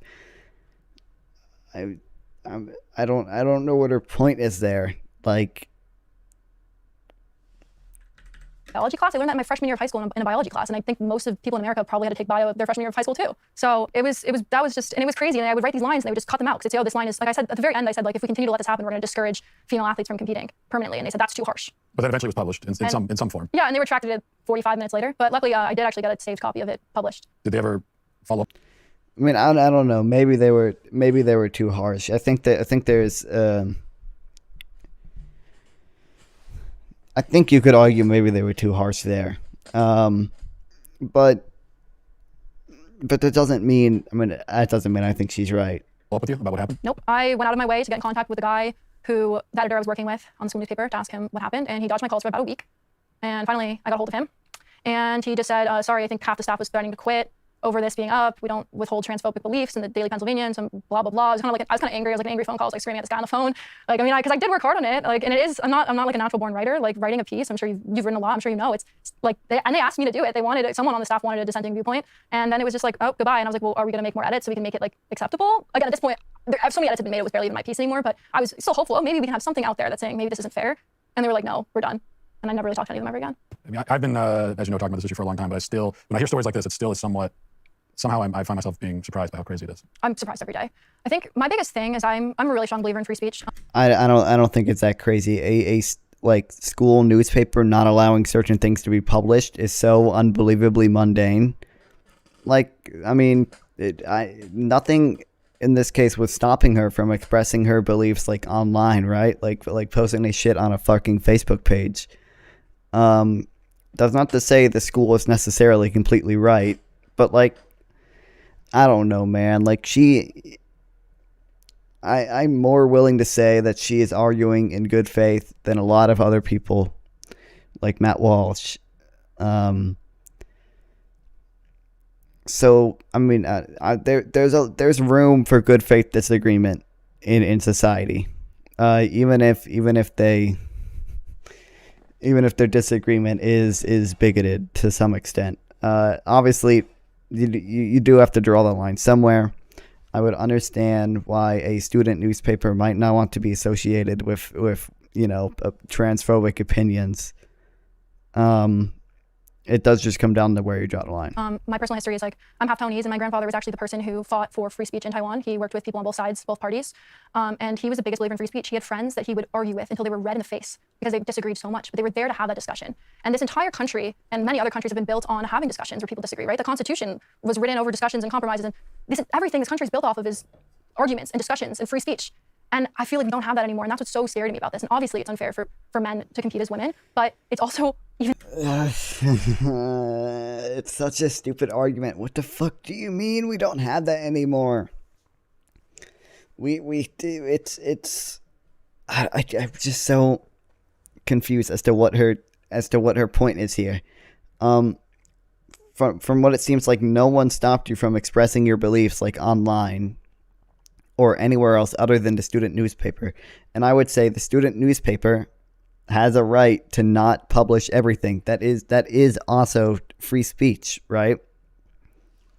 Even scarier that we can't even have a discussion about it. It seems increasing over the last year. You mentioned Riley Gaines and others have come out speaking out against this. Now you're coming out. What do you make of what seems to be the momentum gathering behind the pushback against all this? What do you make of that? I think it's definitely a positive sign, right? Obviously, the second Riley started speaking out about it, I immediately got in touch with her and she became a friend of mine. I think there are people that are willing to speak about it. I don't think there's enough. I still think there's people who are never going to change their mind about it, which is always going to be the case, which I personally find unfortunate, but we can only convince who we can convince. I do think there's hope. I really do. I mean, maybe I'm a hopeful person. I've kind of touched every single aspect of this journey. I've had hope, but I do see turning points. I see certain states writing into law fairness acts. And I also, swimming, FINA, the governing body of swimming, has put into law that you have to transition before the age of 12, which no one should be allowed to do, in my opinion, to compete at the Olympic level. So obviously there are governing bodies that are taking this seriously, but I don't think we're done, and I'm here to fight until we have every single state in the United States and every country in the world that also believes this. What do you think needs to be done? What's fighting Every back mean? single fucking country in the world. What a man, dude. I will not stop fighting until Afghanistan says that no trans women are allowed to compete in men's sports or women's sports. Pass laws. I think that's the only way. When in court cases, I know there's some notable ones. The track case in Connecticut, I know that they have a hearing coming up for that. And I think we need to just keep telling our stories, and I need to, encourage other people to also speak their own, right? There's so many instances of this happening that we might not even know about, right? So many different states, there's so many different sports leagues, and just encouraging the people who are going through this to use their voice and to voice what they know is right. Why is it important for women in particular to speak out about this?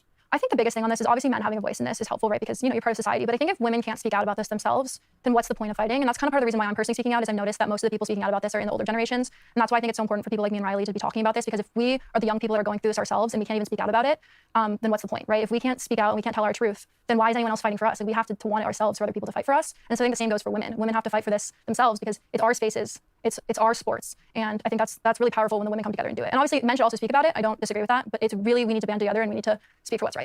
What is your message to any women out there that maybe in the spot that you were a couple years ago, and this is happening in their sports leagues or their bathrooms, their spaces are being invaded? They're not okay with it, but they're afraid, they're nervous. What's your message to them? I mean, yeah, I'm still really nervous. I mean, it never really goes away, but I think the biggest thing is you need to think about this as so much more than yourself, right? I'm not swimming anymore. I'm not dealing with that anymore. I don't really have any women's spaces currently that are being invaded, but I think the biggest thing is to just fight for those people who don't have a voice, right? Those younger girls, the girls that are age 12 to 14 that are starting out on these sports teams, they don't know how to speak for themselves. They don't know what's right and what's wrong, but you have to speak out and have the message be told to them that this is wrong. And they're not gonna have as powerful of a voice because they're not older and they don't have a platform because they're, young girls, but that's what we need to speak out for. So I think you need to think about speaking out for everyone who doesn't have a voice. What do you think happens to women's sports in the next 10 years if this trend is not reversed? I just don't think that they'll be real anymore. I think there'll be women, biological women or females on these teams, but there won't be as many of them, and a lot of them on the way up there will quit. It's discouraging. How many fucking transgender women do you think there are? Like it's never gonna be. I don't think it's ever gonna be like that big of an issue. There are like not that many transgender people. Like in the what is it? 500,000 transgender people in the U.S.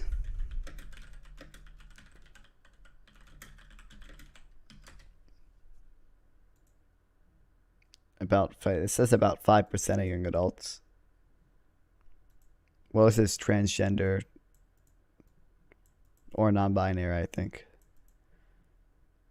I don't know. We saw yesterday that in Iran, there were like ancient burials where literally as much as 20% of burials did not adhere to the gender norms that we can derive from the standard burials. Yeah, I don't know. I just don't see it becoming an issue. Maybe I can't prove that obviously, but there just simply aren't that many transgender people, or it's going to create this huge, massive issue in society for women's sports. Nobody wants to be a part of something that has a you're going to lose, or nobody wants to be part of something that's unfair. It's discouraging. There's already been instances of professionals who have quit their sports over this. So I think again, I don't. Hold on, North Carolina has the highest transgender population. The fuck? That's crazy.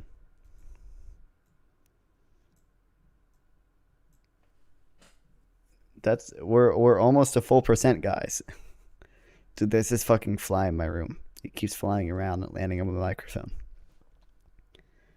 That's crazy to me. We're number one.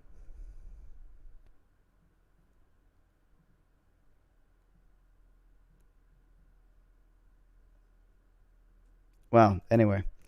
I don't know what that looks like exactly, but I just don't think they'll be. Okay, this fly. Fuck. Don't truly clip women's that. sports, and then we'll have to say, oh, let's make a women's team like they did, 40 plus years ago, and we'll be right back to where they were in the 70s. What? I don't. It's so obsessed with my microphone. Are you worried about personal reprisals or what's going to happen? You know, what kind of response you're going to get after going up speaking publicly like this? Yeah, I'm definitely really worried. I think obviously I know what I faced even speaking anonymously with people knowing my The opinion. woke mob. But I think it's so much more than this. And for me personally, I've come to the point where if you can't respect my opinion and my freedom of speech and my wanting to tell the truth, then I don't need to worry about your opinion of mine because you can't respect what I believe. So I think that's my feeling towards that. And This obviously is it is scary, another and I'm sure thing. It's like we don't respect what people believe if their ideology is evil and actively working to oppress people. It's holy shit. It's just, where do you draw the line? But like the whole like anti-transgender movement is like, it's like an objectively like fucking evil movement that like wants to take away like freedom from people, that is intent on like destroying a group of people that exist. That's like the explicit aim of it. Like, they've gone like so mask off, conservatives generally recently. You guys see that Ben Shapiro tweet where it's just like, the society has to be focused on the heteronormative family or it is doomed to collapse. It's like he is not even pretending anymore. They're so mask off.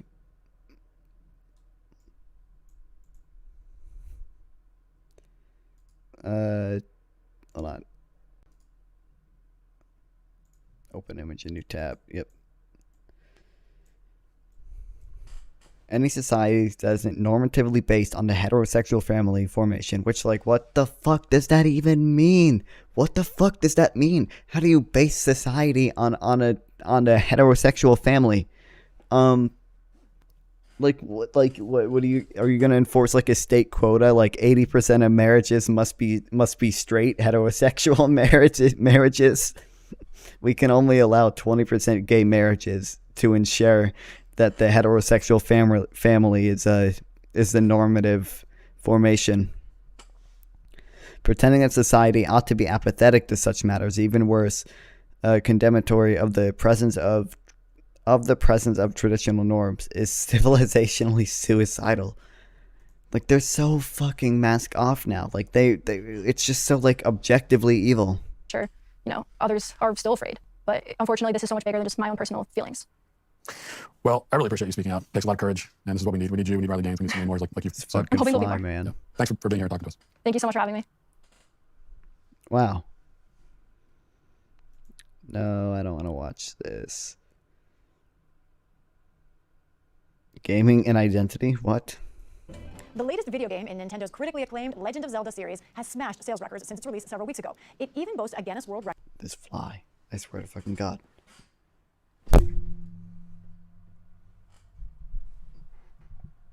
Oh, I killed it. Woohoo. Finally. Fucking finally, man. My microphone's gonna unscrew itself. Record for the fastest selling Nintendo video game of all time. But the game's influence goes beyond its commercial success. Ali Rogan has more. The Legend of Zelda video game has been around since 1987. It's one of Nintendo's most successful franchises, created by the same man responsible for the Super Mario Brothers. Over the decades, the game has evolved, becoming more vast, immersive, and imaginative. Zelda is also one of the gaming world's most notable examples of gender fluidity, prompting gamers to think about and discuss gender and identity. Our digital video producer Casey Kuhn has been immersing herself in this latest Zelda installment, and she Okay. joins me now. This is Casey, not thank you so worth much for being here. watching. I just wanted to see what the fuck it was about. Aren't familiar with the game? Tell me, what is The Legend of Zelda? So The Legend of Zelda is an action-adventure game, but what does that really mean, right? So you play as the main protagonist, Link, and... Okay, anyway. That's just funny.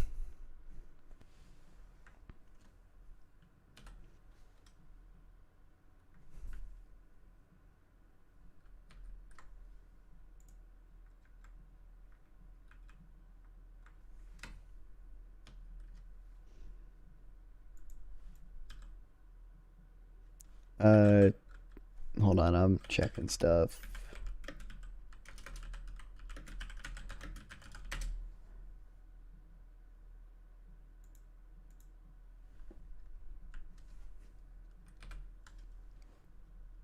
All right. I want to watch this video because I feel like it'll be informative. But I feel like I don't have a good way to make it transformative content. So I don't know what I'm gonna do, but just fair warning. So my landlord's trying to increase my rent by 25%. So I'm trying to get in touch with him. The problem is, I don't know who I'm supposed to contact. I don't have a number for the person who owns my building, and the middleman, whose name isn't on the lease, just claims he's speaking on behalf of the landlord.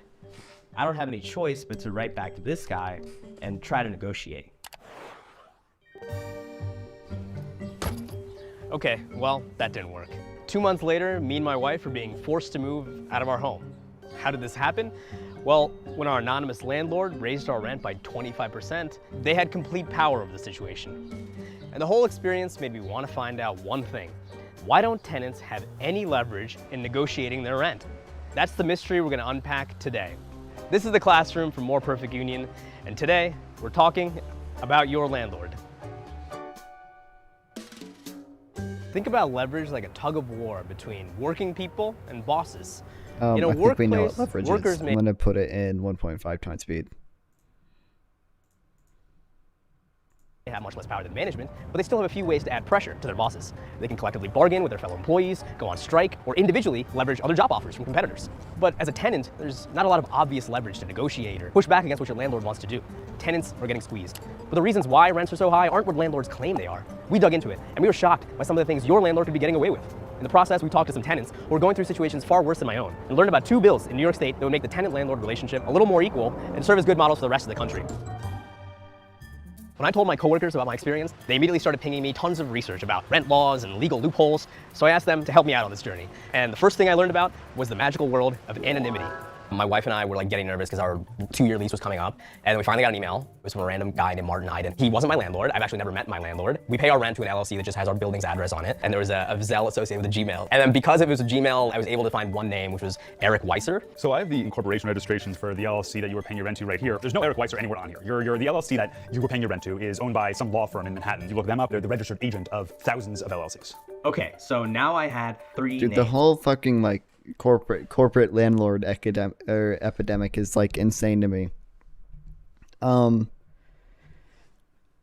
mean, the problem is I'm a evil socialist, so we need 2 things. A, I want housing co-ops, right? Where, well, they're what they sound like. They're housing co-ops where a group of people collectively own a housing company, basically. Basically, instead of having a corporate landlord, the corporate landlord company is owned by the people who actually live in the houses, that are usually rented out, right? So, I mean, they're not going to vote to raise rent unless they really need to. And secondly, we need some form of public housing that's government run. It does not have to be the best housing in the world. The point of it is that it's going to drive prices down because companies will have to compete with government housing that's subsidized and cheap and accessible by everyone. I don't believe you should have to pay rent if you don't want to. I believe you should have an option, basically, no matter how rich you are, to live in public housing if you feel like you want to. Right? There's Martin. He's the middleman that emailed me initially. This is him right here, the man literally in the middle. I found this video because he and I share something in common. We both make video content. This is just from his YouTube channel. And funny enough, in one of his videos, he's hanging out with this guy. That's Michael, who is a partner at the law firm that Sean just mentioned. That's the second name I have now. But I still know nothing about the third name, Eric, who I've been paying my rent to this whole time. And I'm getting the feeling that was intentional. But I'm far from the only tenant in this sort of situation. This is Dorca Reynoso, who lives in Inwood, Manhattan. In 2014, I received a rent increase of 100% in one shot. I was just in disbelief, so I reached out to an attorney. He, briefly looked at my lease, and he's like, "Oh, no, you're a market rate. It's a co-op, so you really have no recourse." And did you know at that point who your landlord was? Did you have a name? It was hard to find. We actually had to pull the foil for the property in order to find his name because they keep burying their names into different LLCs. They transfer from one name to another to hide who they are. LLC stands for Limited Liability Company. And the problem is right in the name of it, limited liability. People who form LLCs for their businesses have limited liability for what the business does. That means that they're not accountable for when the business screws people over. So that's why you have states like Wyoming and Delaware where so many companies are I don't know if that's a completely fair statement to make. There's definitely a lack of protections for tenants in most places, but I mean, that's just a problem generally. I don't know. I'm assuming all their prescriptive statements that I'm gonna agree with are headquartered because they have the laws that give LLCs the fewest regulations and the most rights. New York has buildings like that too, like this one, 199 Lee Avenue, which houses thousands of companies. This all applies to real estate because today nearly 1 in 6 rental properties are owned by LLCs, and that matters. LLCs make housing more expensive and worse. There used to at least be a consistent relationship between a human and a human. That's New York State Assemblymember Emily Gallagher, a key advocate in the fight for fair housing. But when someone has anonymity to hide behind, they actually feel much more relaxed about not doing things for their tenants. They have a shield, and behind that shield, they feel safe. I mean, yeah, it's obviously much worse if it's completely anonymous and your landlord's a corporation who can, put negotiations behind a ton of bureaucratic loopholes, than if it's just like, some guy renting out a house to you. I think there's ever been like a good old day of housing. There's always been bad landlords and there's always been crappy buildings. But with consolidation, it really becomes a system where buildings are treated like stocks and bonds. They're not seen as housing. They're not seen as places for people to have shelter or to build a family. They're seen as things to buy and sell and trade. Landlords claim that people have flooded back to cities. However, other investigative reports show that this just isn't true. The same way inflation is a story about corporate greed, rising rents are also a story of price fixing. Just look at Dorca's building. When a number of her neighbors had to move out because they were facing the same sort of drastic rent increase that she got, well, her landlord did something surprising. He just left all of those apartments empty. Her building has 63 apartments, but only 18 are currently occupied. Each floor, except the ground floor, has 6 units. On mine, as is the average, there's only 2 units occupied. The one directly next to me on the right is vacant. When I come in the building at night, if I have to stand here as I open the door, there's always that anxiety. Because the door, it's just open and it's really dark in here at night. Like, you just never know who could be in there and grab you and hurt you. Very creepy to walk around the floor and just knowing that all of these units, they're completely unlocked. These units have been empty, some of them upwards, close to 20 years. If you are so pressed for profit, why leave them vacant? In 2022, New York City landlords warehoused 60,000 rent-stabilized apartments, which just means that they refused to rent them out because they didn't want to flood the market with those normal rent prices. Ultimately, with legal loopholes and deregulation, landlords have a lot of power, and they use that power to accumulate more power. Honestly, when we started looking into this, I realized that landlords actually have a lot of solidarity with each other. ProPublica put this report out that landlords, like major landlords. Unironically, this is one of the biggest fucking problems with capitalist society. I hate saying that unironically, but legitimately, it is like a huge fucking problem that rich people have aligning interest and are able to realize that they have aligning interest and are able to act upon their aligning interest so much more effectively than proletarians can. It's absurd. Across the country have been using this thing called RealPage, where they're basically price fixing. Like, they're able to go in there and an algorithm can show them like how much they could charge based on what other landlords are charging. RealPage is like a third party, but how third party is it if all the landlords are using it and they're all using it to essentially collude on rent increases? Collusion's a good word, that's exactly what it is. So how do you even go about fighting a machine like this? Well, we took a stab at it. We wrote back to them and we cited the 2019 laws, which entitle tenants in New York, if you live there for, like we were for 2 years, at least 90 days notice. They said that we had cited legal code and they gave us 90 days to get out. No negotiations. They sent us this notice of non-renewal in certified mail and first-class mail. Legal, they man. emailed it to us. They also sent a courier, a kid who came and knocked on the door, and my wife answered, and he served her the papers telling us to get out. That seems like clear retaliation, right? They gave you an illegal amount of notice, you spoke up and they said get out. We were surprised that everyone told us basically like you can't even fight back on retaliation because landlords have this thing that they're not supposed to do. But that shouldn't be fucking legal. You can't, like, it's just, oh, you cited the fucking law. Get the fuck out of here. Like, man, that's like talking to a fucking cop, and as soon as you invoke invoke the fifth, they lose their shit because they know you're educated and know your rights. They do called a tenant blacklist, which means that if you do go up against them, I mean, they have all the resources. If you do wind up in eviction court, your name is going to be there forever, and now you're blacklisted as a tenant. Dorka faced the pressures of eviction court firsthand when a family member of hers passed away and she fell behind in her rent payments. The fear and the impotence you feel, like when I showed up to court, I was completely alone in this courtroom. When you're there and you know that they have everything on their side and you're nobody. You know what I mean? It's a lot. I think someone from DSA, I can't even remember who put me in contact with a lawyer that was doing pro bono stuff, and he's still helping us out. And he showed up for me. I cannot begin to tell you the relief. I was clueless when it came to any tenants' rights. Despite not having any experience, Dorka took a bold step and started organizing other tenants in the building who were going through similar experiences. People get really scared with these things, so they didn't Not want to join at organizing first. any- But or once not we started giving me banding any together, the fucking landlord views. knew that we were organizing.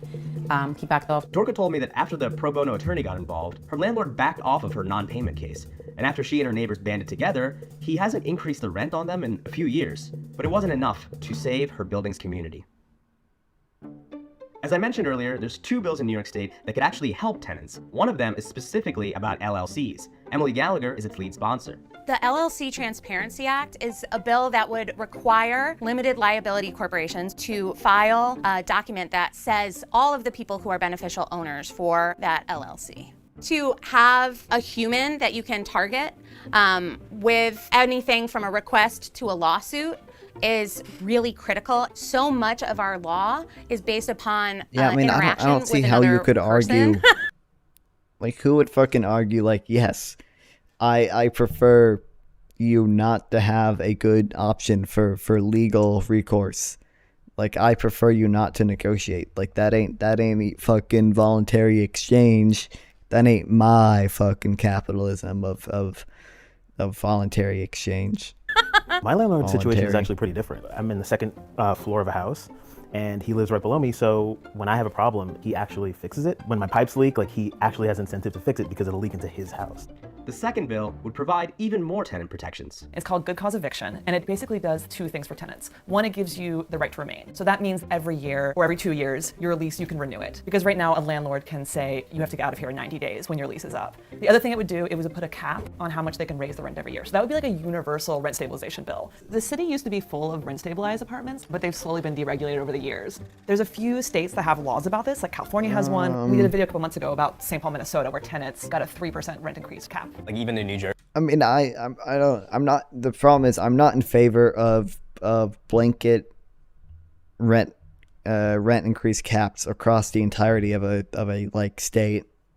I don't, was it just the state or the city? Apartments and say you have to get out of here in 90 every year or every 2 years. Your lease does 2 things for tenants. One, it gives you State of New York. So like, I wouldn't want that for the entire state. That could be fine. In specific local governments, but I don't know. I don't know about the entire fucking state, man. Year or every 2 years, your lease, you can renew it. Because stabilized apartments, but they've slowly been deregulated over the years. There's a few states that have laws about this, like I California. don't know. Unlearning Economics has done a lot of good stuff on rent control, but like, I mean, generally, what I said earlier, housing co-ops We did a video a couple months ago and about St. public Paul, housing. Minnesota, where tenants got a 3% rent increase cap. Like even in New Jersey, literally the state right next to us, they have some form of rent control. The LLC Transparency Act and Good Cause Eviction Bill have both faced tremendous uphill battles against the real estate lobby, and if they pass, they'll be huge wins for tenants. Other states could follow. Tenant movements across the country are mobilizing for change. Housing is more unaffordable than ever, and we need to shift the leverage back to our side. But wait, one last thing. My story's not over yet. After a number of back and forths with my landlord's middlemen, I was eventually forced to move out of my home of 2 years. I know that I'm among the luckier tenants in this sort of story. My wife and I have a dual income home with stability and savings, and even for us it was a huge waste of time, money, and resources. We're still unpacking. But a few weeks after we moved, we did get a message. Eric, the guy who we had been paying our rent to but wasn't on any of the property documents, emailed us for the first time in our entire tenancy. He wrote to us to let us know that he wasn't going to give us back our full security deposit, even though we left the place spotless. Well, at least I finally know who my landlord is, or was. All I had to do was get kicked out. But we want to know, are you facing a rent increase? That's, I mean, yeah, that's fucked up. I don't really see how anyone can be in defense of that. there's some arguments you can make for rent control. I would say like a rent increase cap is not like is not bad. There are other forms of rent control, like a strict price ceiling for the entirety of a state would not be good. Although they were also wanting to do it for the entire state. I don't know. I could talk a lot about rent control, but most of the stuff I would say is what you're taught in a basic economic course, and from Unlearning Economics, who's a lot smarter than me. All right. I think that's it for today. Oh wait, no, there's some more stuff.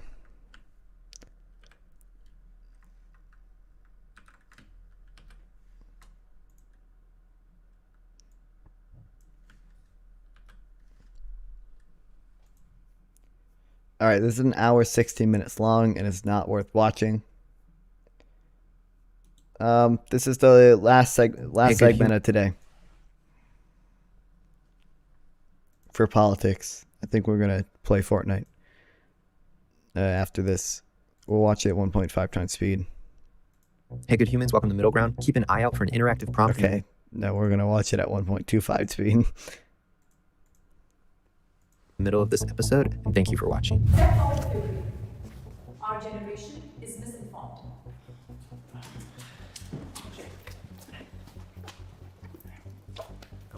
I do feel our generation is heavily misinformed sometimes because of social media. A lot of the time, they just see I wish I got some fucking socialists for this. I mean, the problem is I hate everyone. I hate everyone on trend here. without looking into them, and I feel that happened so much. They'll just go with it, and I feel like a lot of the times it makes it very easy for us to kind of just be tailed by the government, and I feel that we need to do a lot better job at looking into things and really reading into things and starting to take facts over feelings. Yeah, because it's 10 times easier to just look at something and accept it as truth than to go and do your research and find counterclaims or something that... I mean, I've talked about this before. We cannot research every single thing ourselves. We have to have people who we trust to research things for us. Every single person does this. I do this. Every single goddamn person does this.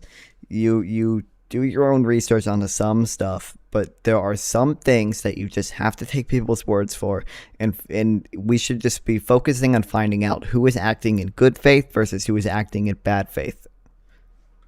Aligns with that, because if you're just sitting there like scrolling through TikTok and somebody says that this is happening, I mean, like, who's gonna? It's not really educate yourself. Yeah. I strongly agree with both of you guys. What are you gonna fucking every single TikTok video that claims something? You're gonna go have to do your own independent research on it? Like that's fucking impossible. There have to be some people who you assume are working in good faith. The problem is finding out who those people are. By the way, overwhelmingly, I will say it's people on the left. God, I'm gonna bring it up again. The Matt Walsh documentary we watched last night was like such a fucking shit show, where I was so easily able to like show that he's not operating in good faith. Like we should just, like I said, we should just be focusing on finding people who are operating in good faith and strive to actually tell the truth.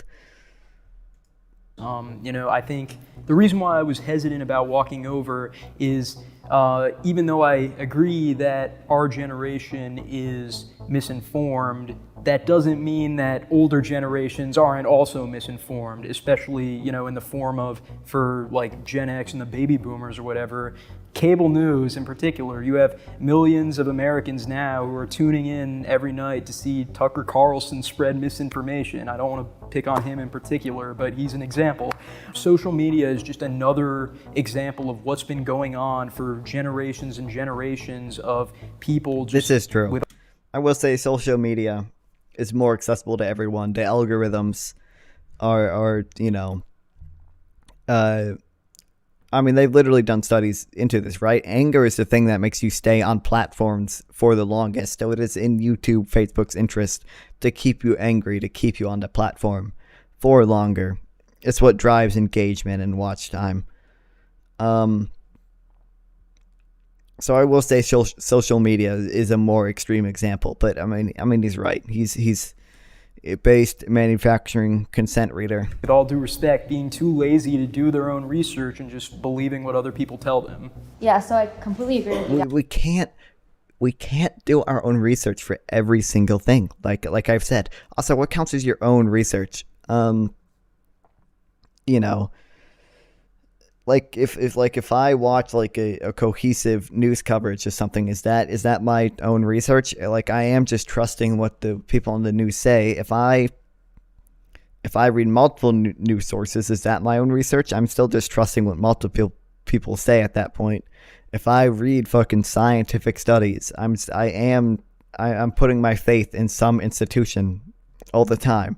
The problem is finding institutions that we think are acting in good faith. Guys, but I also wanted to add that as a generation, we don't have good examples of politicians and how they disagree and agree anymore. When my parents were younger, they used to watch the politicians in the Senate and the House have like great lively debates and come to a conclusion in the end, and you would see how they were speaking and how they bounced off each other's opinions.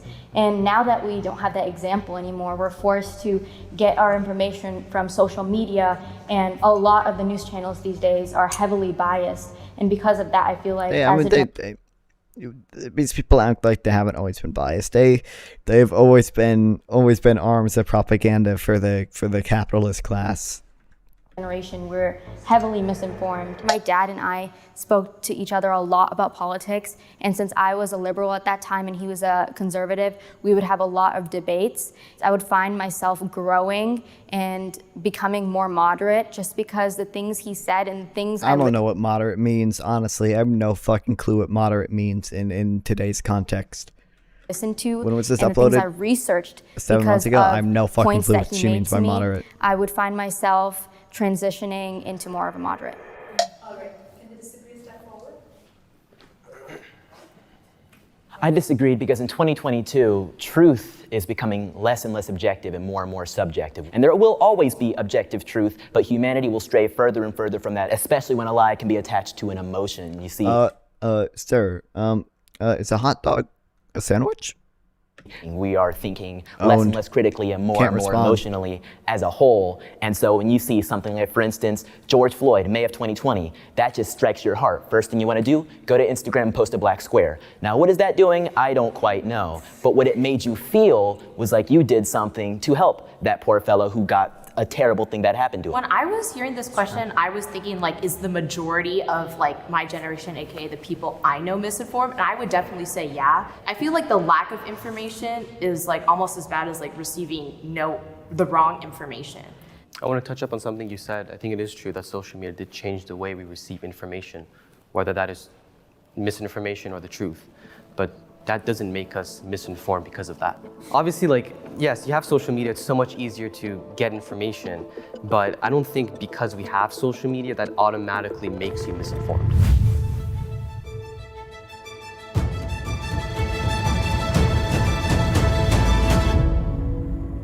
My parents influenced my political beliefs.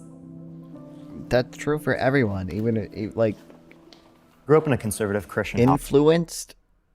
Obviously, household in Iowa, unless so you don't I'm have very, parents. very well around like conservative politics all the time. I wonder and my if that's parents why those absolutely people didn't step influenced, forward. like, not only my morals but my political beliefs through that manner. And I think a lot of those teachings actually led me to being more progressive and more liberal over time, rather than actually being conservative. Yeah, for me it's kind of similar.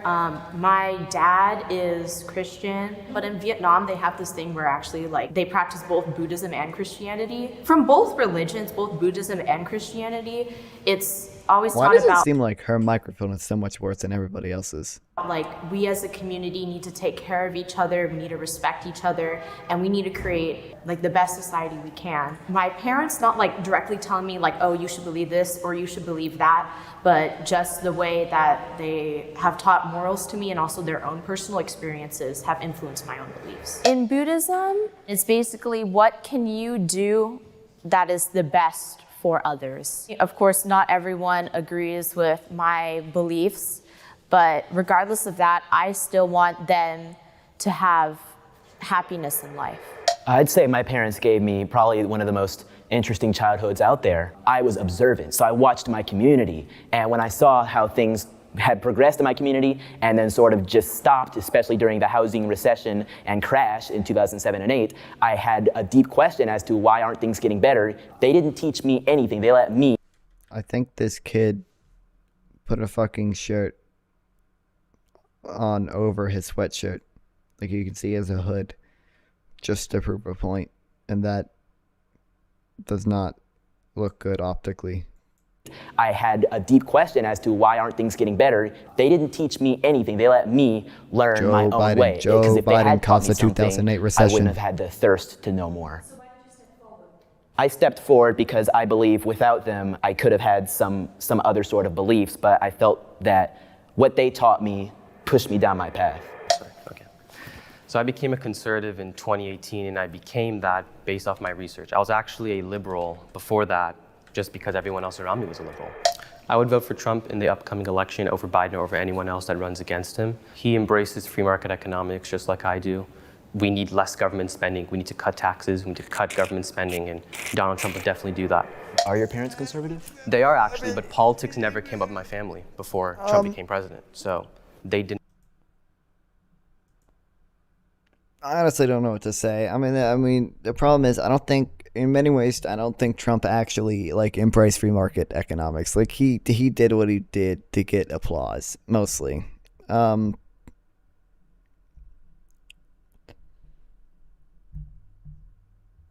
just don't. I don't know. I don't have anything to say. Did not influence me to be a conservative. But there were 2 years in between, Trump being inaugurated in 2017, and then if it was like late or mid 2018, about a year and a half of Trump being in office, running headlines, a lot of big things happening. Are you sure none of that and their commentary at the dinner table maybe didn't influence? No, I remember 2016 election. They didn't say a thing about who they wanted. That's hard. That's hard. I know. I'm telling you, it just didn't come up. And obviously, this country is way more political now than it was 10 years ago.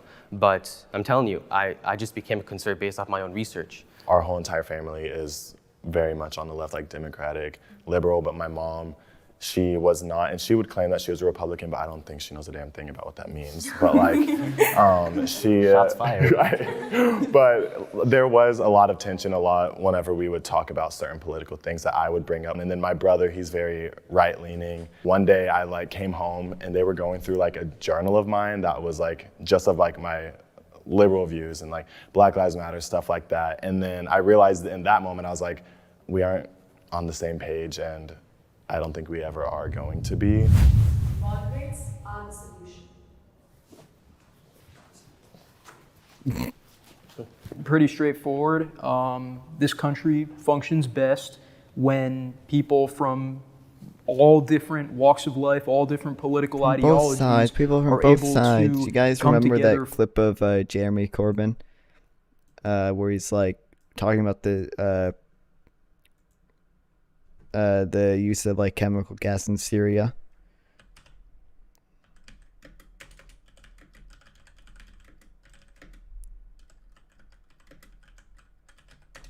I spelled it wrong. I don't know if I'll be able to find it, but it's hilarious.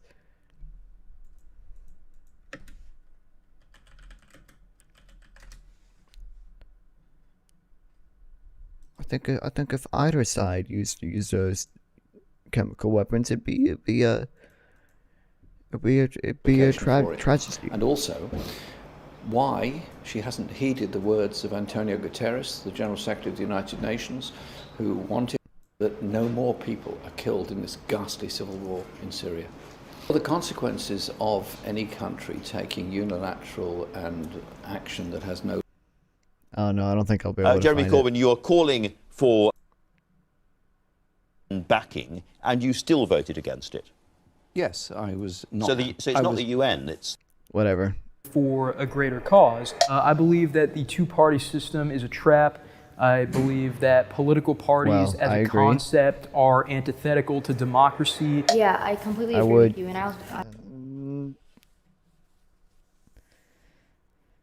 I don't know. The problem is we humans like forming organizations. We like tribalism. I wouldn't necessarily say it's antithetical to democracy. I think the two-party system definitely is. I think parties in general, not necessarily. I also just wanted to add that I think both parties are a lot more radical than they used to be, and I think moderates are helping bridge that gap in between and kind of showing that, you know, you can agree with both parties, which can help, especially in, you know, Senate and House of Representatives, to come up with better policies and to come up with better laws that help our people instead I hate of, these people more you know, than the the bickering conservatives. that we see among our politicians right now. Honestly. I just think the problem in America is that we don't have enough political parties. We only have two. And that's the problem. It makes us so divided that we have to pick between the left or the right. Yeah, also I hate this notion that it's always like what's in the middle that's right. I think really we should be looking at whether it's right or not necessarily based upon the fact whether it's right or whether it's left or whether it's in the middle. It should be based upon the arguments. It should be based upon the rationalization. I love your take on that, but nothing can really ever be right, because what's right to one person is not going to be right to the next. I mean, you can look ideologically. There's room for good faith disagreement, but there are some things. I mean, like the thing is, we should be objective, and you know, if I'm not the first person to say this, being objective does not mean like giving equal footing to both sides. It means being objective. it means, you know, trying your best to find the truth in good faith and acting upon Logically at both, and I can say, well, this is this and this is this, but who's to say which is correct? Which is why the problem of parties, I think, can't really be solved by breaking the binary. It's something that is ingrained. When are you into playing us as Fortnite after this video? Humans, to be team members, to be competitive. Competition is what we are, even when it comes to representing ourselves, leading ourselves, and attempting to better ourselves. So having more teams isn't going to fix that. Well, why not just eliminate the political party just to achieve, you know, the ability of people to cooperate with each other? Because George Washington warned of political partisanship in his farewell address. He wasn't saying we need more parties. He was saying we need no parties, because these political parties force I don't know. I think it'd be people impossible to literally have no parties in a modern day. Like, are you seriously suggesting that every single American like do like in-depth research on every single candidate running? That's just not going to happen. People are going to go in to vote for like their city commissioner, and it's not going to have party names, and they're just not going to know who the fuck to vote for. I don't know. I think parties can be like a generally good indicator of which people agree with your ideals more. In a idealistic world, I would not want political parties, but I'm a pragmatist. to believe a certain way just so that they can fit in with their fellow party members. Well, Thanos snapping away the party system isn't going to get rid of ideological teamsmanship. We are always going to have these issues, and every person, whether they've got a D or an R next to their name, they're going to get, all right, say, hey, are you pro or anti-abortion? Okay, get into this. Are you pro or anti-gun? Okay, get into this. You might see some of these groups slightly different, but in the scheme of things, we're still going to have these teams. Even if we have it split up into a million different parties like some of these parliaments and other countries do, what do those parties do when they need to get something done?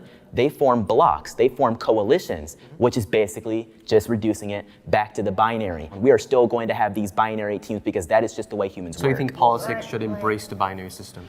Well, but the whole point of what you were saying about how you should make decisions based on individual policy ideas, like are you pro-choice, are you pro-life, if parties are eliminated, people will actually be forced to do research on the politicians who believe in ideas that are closest to theirs. The kind of extreme, either lefts or even right people, you know, they kind of just slap a label on it. And I feel like moderates do a lot of their own research because they don't necessarily agree with one side. So every problem that comes up, they have to go and do their own research about it to figure out what side they agree with or what. So fucking unbased, so fucking stupid. I do think that sometimes having, you know, maybe different groups provide conversation, and if we were all the same thing, it's not necessarily, we're not going to have any progress.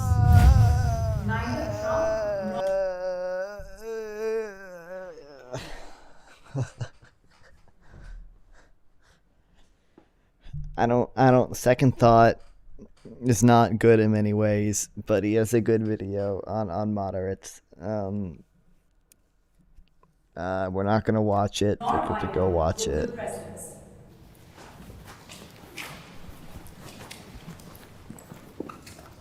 God damn.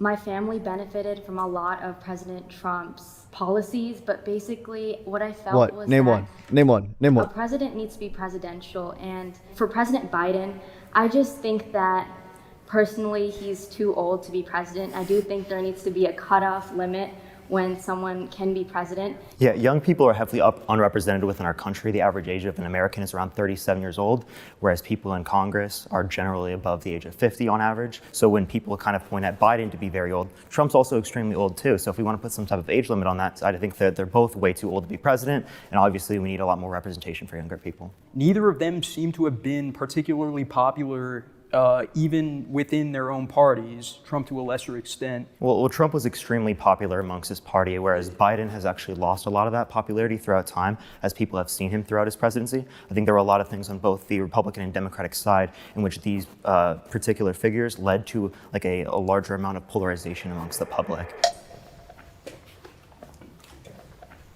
I don't like Trump because of a lot of the racist things that he has said. And if you're that's gonna cause. Oh no! Making jokes about, I'm going to build a wall, and even if it was serious, that's not something to joke about, and it seems like it's very targeted towards one specific group. Joe Biden has a much stricter racist history than Donald Trump ever has, and in my opinion, ever will have. During the 2019 presidential cycle, Joe Biden said, if you even think about voting for anybody other than me, you ain't black. And when I learned about the atrocities that the Democrat Party had done, not just to the world and to America, but to my race specifically. Oh my God. Okay, it's the party swap.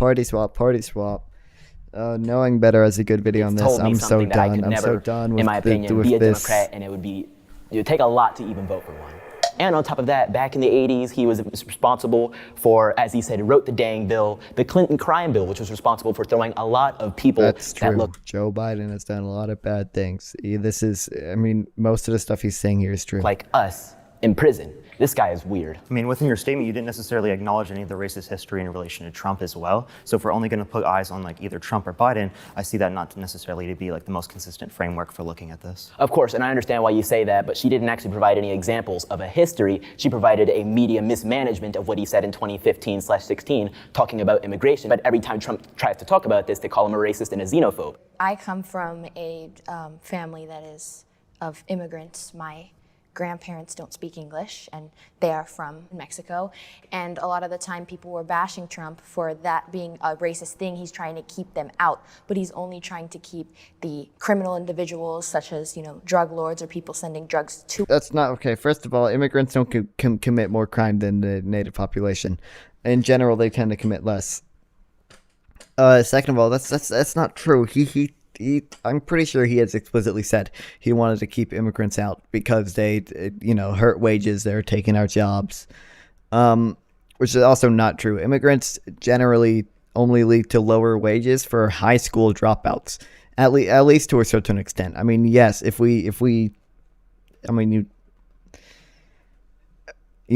comes a point where if you let enough immigrants in, yes, it would reduce wages, which if we had advanced welfare systems, maybe wouldn't be a completely horrible thing. But the thing is, we have a declining birth rate. Conservatives have talked about this too. They talk about our birth rate is declining, and we're going to lose our global leadership position. Why not let more immigrants in? They serve the same economic role as children, right? Where they may not be able to work in advanced sectors now, but that if they come here and have the ability to get educated, they can, they shift the production possibilities curve, right? To our country. At the same time, though, it's sort of disingenuous to say that, the immigration policies are just keeping the bad people out, because at the same time, it's almost impossible for most people to emigrate to the United States legally. That's true. Billionaires can solve problems better than the government. What the fuck? Billionaires can solve problems better than the government.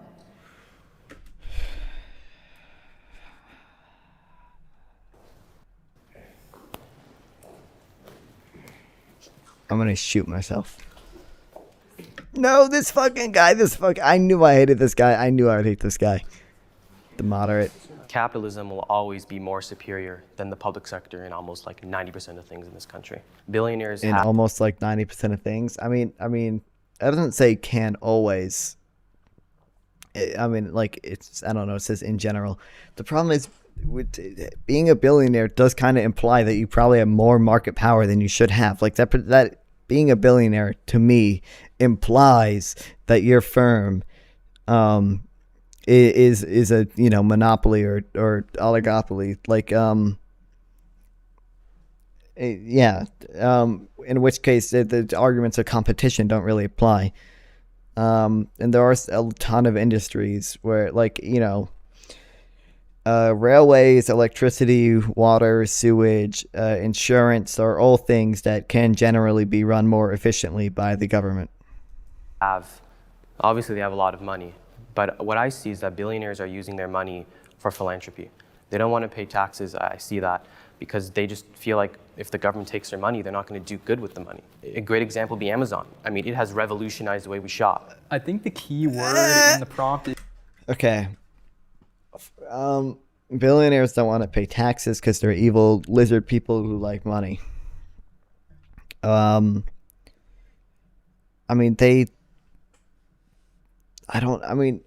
Maybe they'd be willing to do stuff, give more money up in taxes if we were doing good things with the money. I think we should do good things with tax money. Crazy, controversial opinion. Everyone would agree with that, though. Billionaires can, affect positive change better than the government. I don't think it's a guarantee that they will, because I think there are certain instances of billionaires doing good with their money. But then there are also, I know you mentioned Jeff Bezos, but he also often doesn't use his money for good, because there are many reports of Amazon employees being mistreated, denied breaks, and issues where it's like, come on, you have all that money. Do you need so much more from cutting corners like that? These billionaires can do fantastic things, but I also understand that government regulations, taxes, and various other things occupy their time. I don't believe billionaires should be heavily taxed. I believe the tax cuts we had in 2018 were some of the best things we saw for our economy.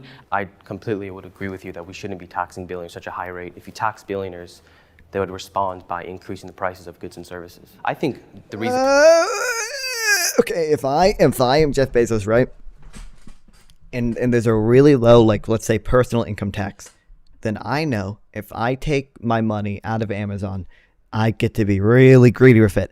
I can take all the money out of Amazon I want, and it only gets taxed at 27%. And there's so little consequence for me taking all of my money out of productive sectors and just hoarding it and amassing my fucking Scrooge McDuck stockpile of fucking doubloons. But if there's a really high personal income tax, you are really heavily incentivized to keep your money in productive sectors. Like, why?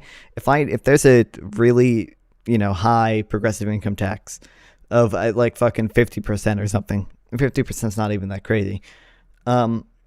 Then if I'm Jeff Bezos, why would I take my money out of Amazon and hoard it when that money's not going to grow anymore, and in a large portion of it it's going to be stolen by the government?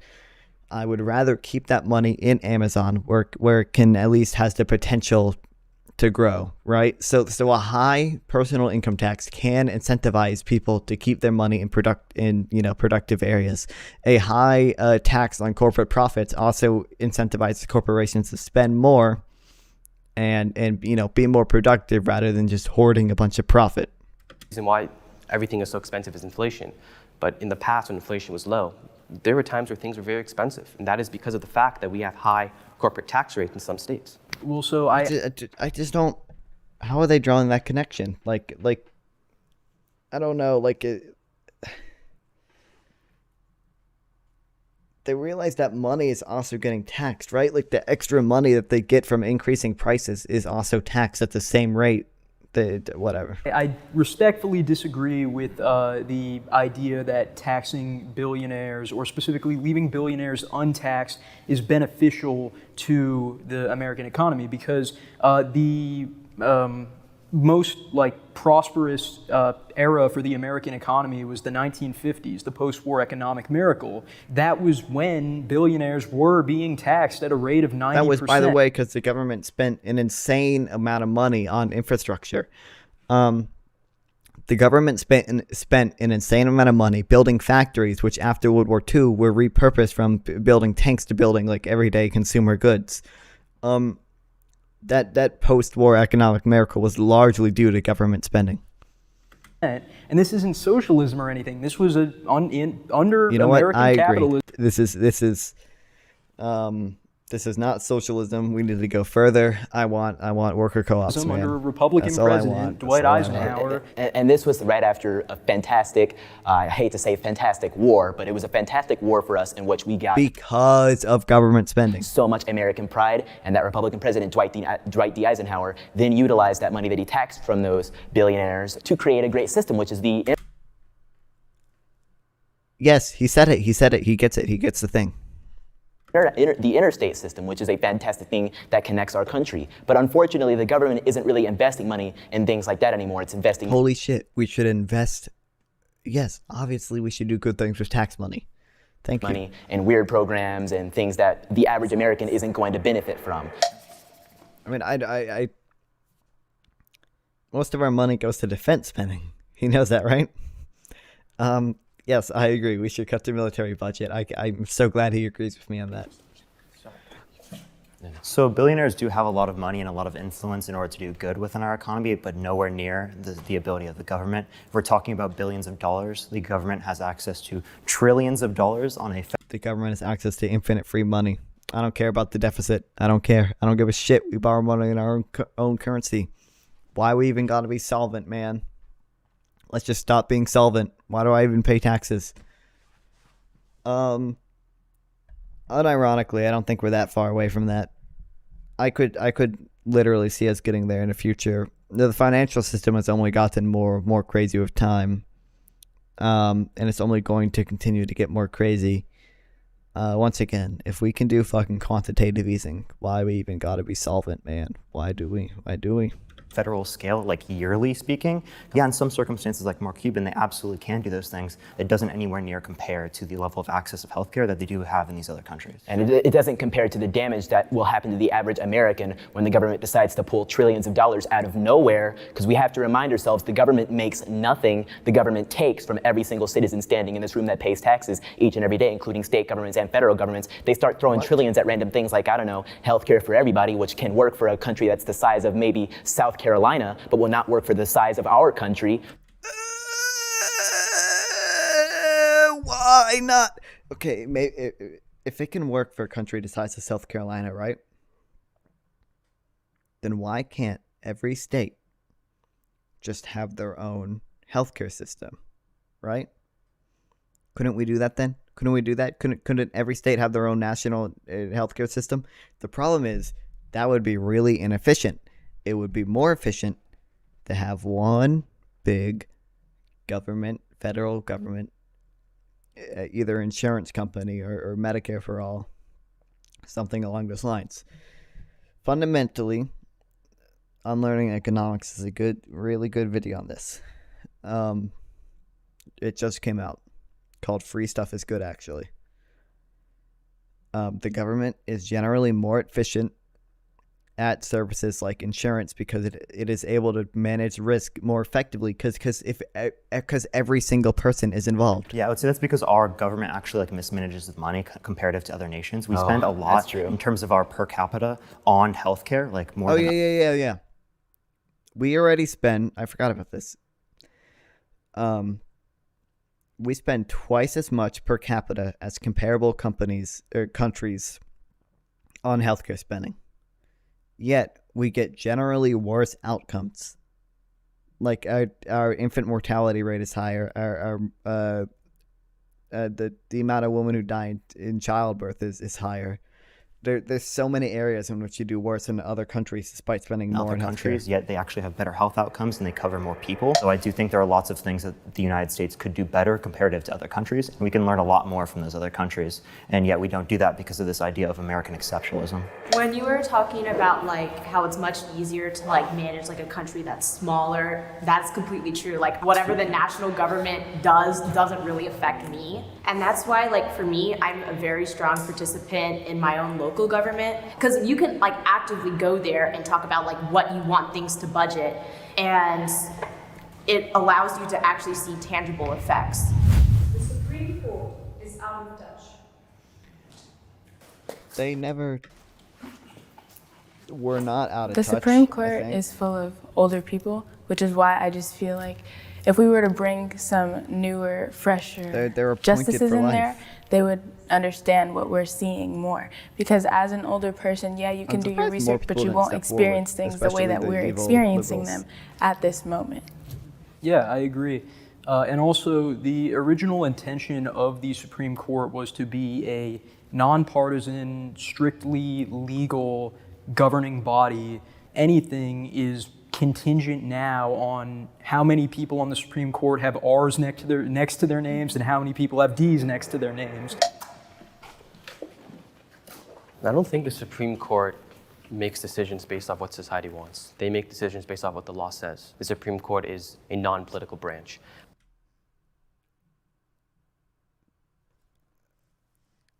I think he would argue, is he saying that for the liberal justices too? Like, so many conservatives criticize liberal justices for not making decisions about the law or based on strictly the law, right? So I don't know. Like, I would assume, I guess it says is as in currently, so there's a conservative majority in the Supreme Court. I so disagree with that. The executive branches and legislative branches weren't really necessarily created to be political either. They were created to create laws so that we could live moral and just lives. The Supreme Court and the judicial branch as a whole is something that was created to be nonpartisan, but unfortunately that's not realistic in 2022 anymore. And that's why I don't say they're out of touch, because we're all out of touch. And if everybody's out of touch, then we're all in touch, right? Well, not necessarily. It would just mean all of us are out of touch. If you look at the foundation of this country, there were political parties within the executive branch and the legislative branch. There were no political parties in the Supreme Court, never. Yeah. So, like in terms of the founding fathers, they were heavily against political parties. I think the process out voting broadly on party lines, despite not actually being members of side of the Supreme Court, of how we determine Supreme Court judges is like the messed up process, not necessarily the Supreme Court in of itself. I just think that we should never politicize the Supreme Court. Really the best thing we can do in this situation is try to make general public a lot more a part of the process of determining whether or not these justices should be in that place based upon not only their merit, but also like the things they're advocating for. But rather than it being based upon like specifically the political parties, we need a multi-party democracy so that multiple different sides are looked at different times and say, I want to pick a libertarian, or I want to pick a social democrat, or a socialist, or a liberal, right? There are lots of different options that we should have in order to have more of a competitive political marketplace. But wouldn't it make it more political for the people to choose their judges? Yes, absolutely. I'm pretty sure we do vote in the people that pick the Supreme Court justice. You vote for the president? We vote I mean, yeah, but you could make them directly elected. The president. And those are for other the topics senator in that particular. also Not necessarily State judges are already elected. Necessarily like jurisprudential or like law in particular. I'm hopeful about my future in this country.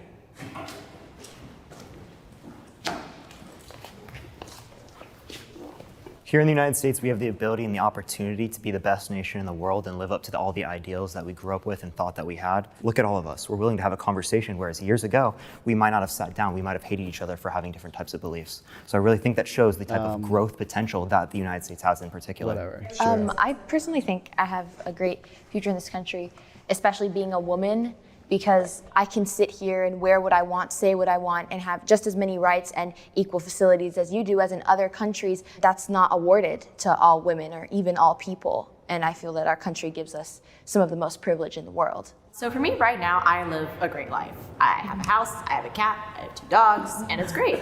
But I feel like things could always be better, so you know? shitty. And I think that's what I like about this country is that we have a government where we can actively participate in and we can make the changes that we want to see.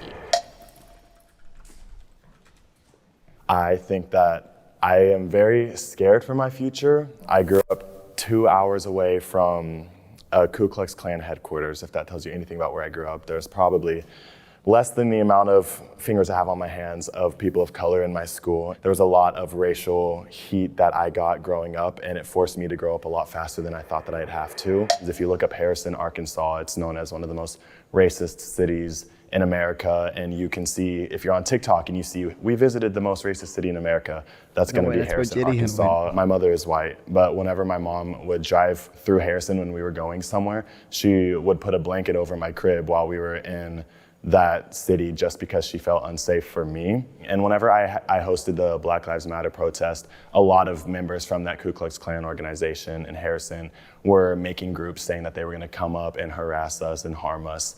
And it's a very scary thing because you read about the Ku Klux Klan in history books. It's a very different thing to hear them personally tweeting out to you that they are gonna come and that they're gonna harm you. As much as our country is growing, I'm also not going to invalidate the fact that there is a lot of issues that are still stemmed very deep in a lot of people's brains that are still being acted out upon and causing me to. I don't know, like, I would probably say I'm generally, like, hopeful about my individual future. I don't know the country's future, though. Like, I think we're not far from falling into more, I don't want to say fascism. That's in the more authoritarian hands. I feel uncomfortable to live in my country. As a Black woman, I just feel like being anywhere in the world, it's not just America. There will always be somebody who does not like a person of color, and there will always be someone who wants to assault a woman. We are making progress, but in the same way, we can always go backwards. In Detroit, I just was not happy. Being around white kids at school, I think they are taught to believe that Black people are maybe lower than them, and even if it's not taught, it's something ingrained just in society. As someone who is not, quite as dark as you, but lives kind of a similar lifestyle, I'm trying to say is that I understand, I really do. It's still a thing that can be stronger than ever, especially with the benefit of social media. I think it's something that we need to grow past if we're going to make the world better for our children. But I think we're also right here, which is a very diverse group in and of itself, but I think we're gonna be one of the least racist generations ever, which kind of goes without saying. And I think this will be the century that is just completely eradicated, at least systemically. Well, I hope you're right. And it obviously is a privilege to live. I mean, I don't know. A lot of conservatives are fighting pretty hard to not end systemic racism, and also that we've seen like a massive amount of regression on LGBTQ issues. Like I showed that Ben Shapiro tweet. Like I don't know if Ben Shapiro would have said that like 2 years ago, honestly. Live in the United States, but I think we're going down a Trump, like, I'm stealing this from Walsh, by the way. I didn't come up with this, but Trump, wove a pride flag around in 2016. He is not going to do that again. Very dangerous path. Freedom of speech is under attack in this country. Freedom of thought is under attack. The standard of living has decreased dramatically. People aren't doing better today than they were 10 years ago or 20 years ago. That's also true. That's like objectively true. I would still say, like, I don't know, on an individual level, like my future, yeah. You mean we're doing worse off now? Like, what are you looking at in terms of how did you determine whether? Well, it's the liberal arguing that we're not doing worse off now. Objectively, it's harder for people to buy a house. It's harder for people to retire. The cost of living is going up. The cost of healthcare is going up. Objectively, it is getting. I don't want to say harder because we're also having advancements in technology. But it is, but yeah, the standard of living is dropping. Like, there was a time in the post-war boom where white people, white men could own a house and a car on only one income, right? And that doesn't exist anymore. Or not, we're doing worse off. Well, there's so many things to look at. One of it is how divided we are politically. But at the end of the day, we are the future. And I hope that we don't follow what they're doing. I hope that when our generation goes into Congress, I hope that we're not so politically divided as they are now. One thing that gives me a lot of hope is just like all of us right now here talking, we're all from different backgrounds, we all have different stories in our past. That's what I hear we're all from here and that's what we're I all hear having from a moderates. conversation, and we're all listening to each other, we're all getting our ideas out, and in the end of the day, I think this is giving me hope for the future because this is what's going to change. Most of my friends have the same political beliefs as I do.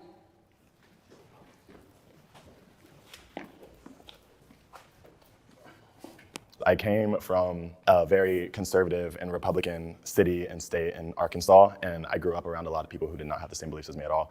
And a lot of the people that I would try to keep unironically, okay.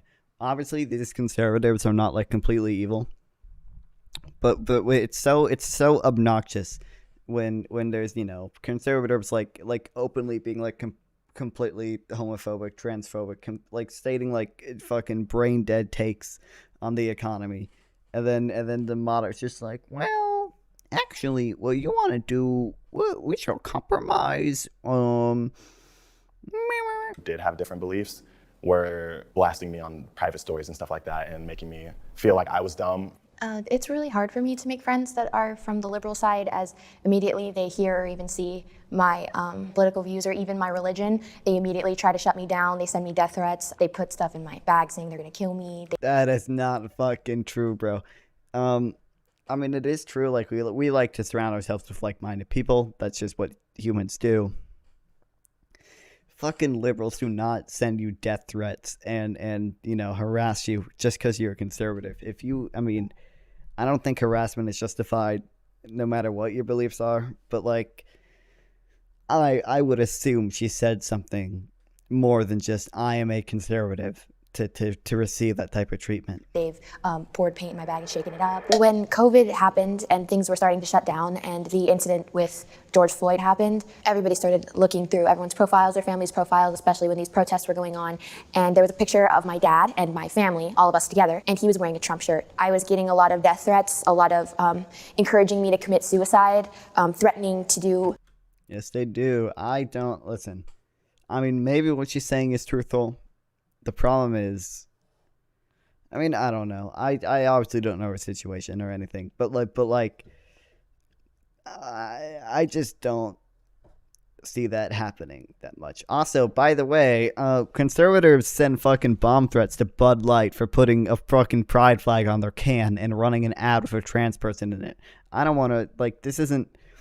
I will say the right probably does this far more than the left. A fucking children's hospital got a bomb threat because they supported transgender people. There were other cases too. I mean, look at what the fuck is going on in Target right now, man. Come on, dude. Obviously there are bad actors on the left. Unspeakable things to me and my family, threatening to find my. Bud Light should have thought about it. They did not. Why would Bud Light ever think people would get this upset about it, man? It's just some fucking annoying bitch. By the way, Dylan Mulvaney, she is really annoying. I hate that's what the controversy is about because she is unironically one of the most fucking annoying people in the world. But yeah, it's just. Address, it hurt them. It's insane to me. Why? Also, by the fucking way, trans people are ruining my beer. Was the beer ever that good? If you can just decide not to drink it all of a sudden because they decided to support transgender people, and by support I mean try to make money by showcasing one of them. Really. Fact, say almost all of them were liberals. It makes it really, really hard because the minute that you're different from them, at least in my experience, they shut you down immediately. So I just kind of close myself off and I stay friends with the people that are going to respect me and respect my views. When I came out publicly as a conservative in 2018, it was. I don't know. I don't want to defend that behavior. The problem is I'm used to conservatives arguing in bad faith. I want to be charitable to her, though. I don't necessarily think she is. Probably one of the hardest years I've ever went. Think I can get her on this show? I got one concurrent viewer. Through. Is there even do they list their names? They show their first names. Oh shit. They do. What's her name? I think it was this person, right? Sick. I don't know. I kind of that's crazy though.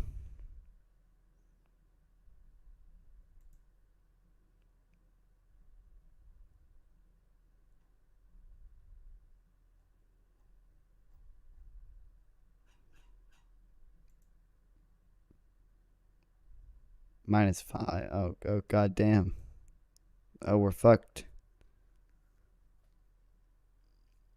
Oh, it's Shover. New York's losing 3. We're gaining 1 though.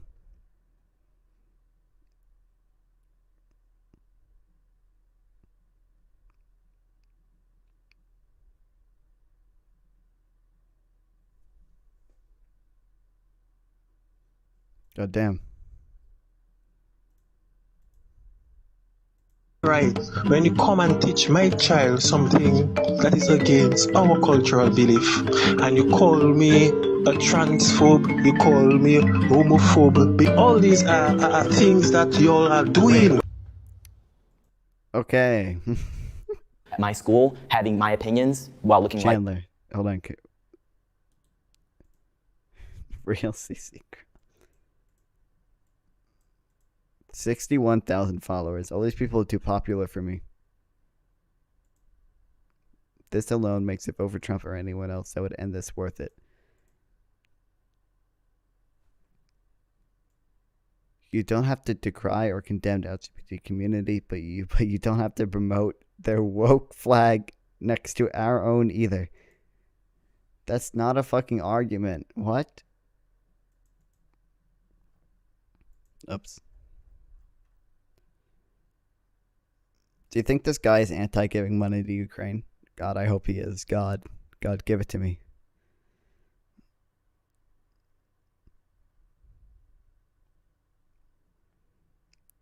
He's pro-Trump over DeSantis.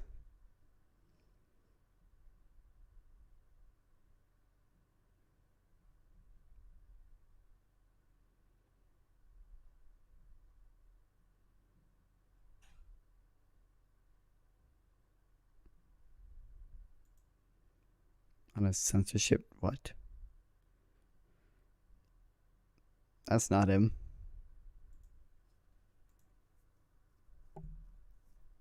Anyway, it's getting fucking distracted. Regardless. Like I did was a non-starter. I received so many obviously negative messages. They called me some terrible things, which I don't even think I can say on here. But all the phrases that you've heard, get thrown at black conservatives simply for having their ideas and make it look like I'm some sort of slave simply for having my opinions, making it seem like I can't think for myself because I am black, not understanding that they're perpetuating the exact same racism that they think they're fighting against by calling me those words. I'm from Thousand Oaks, California, and I've met people who are like pretty hardcore conservatives. I feel like all of us, when we come and have these discussions, we all just want what's best for this country. And of course, we all have our own ideas of how to achieve that, but in the end, we want a world that's everyone can benefit from. And of course, unless you are able to discuss with other people your different opinions with things and talk about the reasons why you believe certain ways, you can't make any progress with our country. I strongly agree. And so personally, I'm from New Jersey. You can probably figure out I have a predominantly left-leaning friend group. I never really took issue with that because I feel like at the end of the day, you shouldn't be exclusively talking about politics with the people you're friends with. Especially, it's concerning to me that, based on recent studies, a growing plurality of Americans simply refuse to be friends with people who are of different political affiliations from them. Would you guys be friends with a Nazi? I'm not calling conservatives Nazis, but it is just a thing of where do you draw the line. I don't want to be friends with someone who is not Vietnamese. That sounds bad. Don't clip that. Very heavily, vehemently, yeah, there we go. Vehemently, like anti-transgender. If they were funny, Chad, clip that. Don't clip that because that implicates me. But but clip it and only get mad at Zach and not me. Anything says very concerning things about our country, especially because, you know, that this level of political polarization that we're seeing now hasn't been matched in American history since the antebellum era of the Civil War. Wow.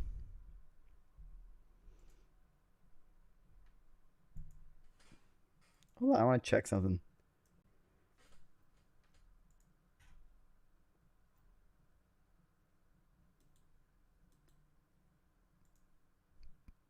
I'm bringing these people on my show.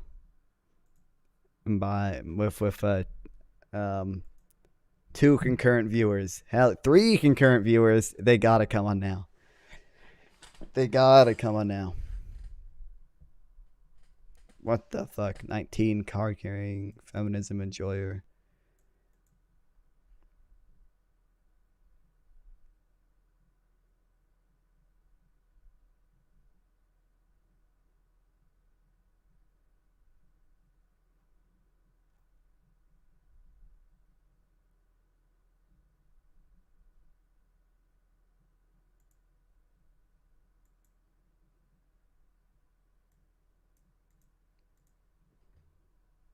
In which cruelty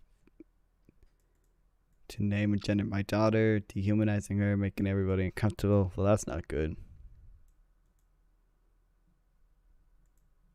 It was 10 weeks along. I could limit my gender via ultrasound, giving the advantage to each child.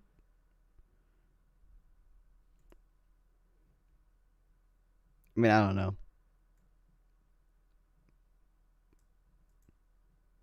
I don't necessarily think they should have done that.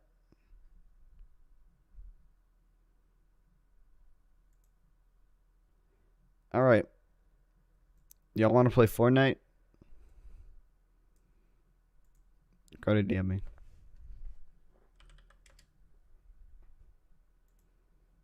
Okay, I'm gonna end this stream. Because I don't like having one stream that's both Fortnite and politics, because then I gotta find a place to cut it. So hold on, wait, Zach. You gotta watch my ending screen, right? Do you like it? Wait, hold on. Okay, I put the chat here. I considered that before.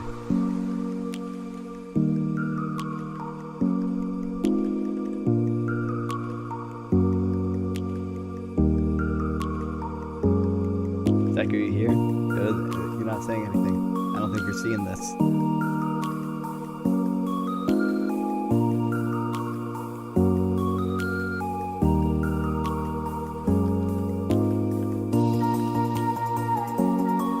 Yeah, it's awesome.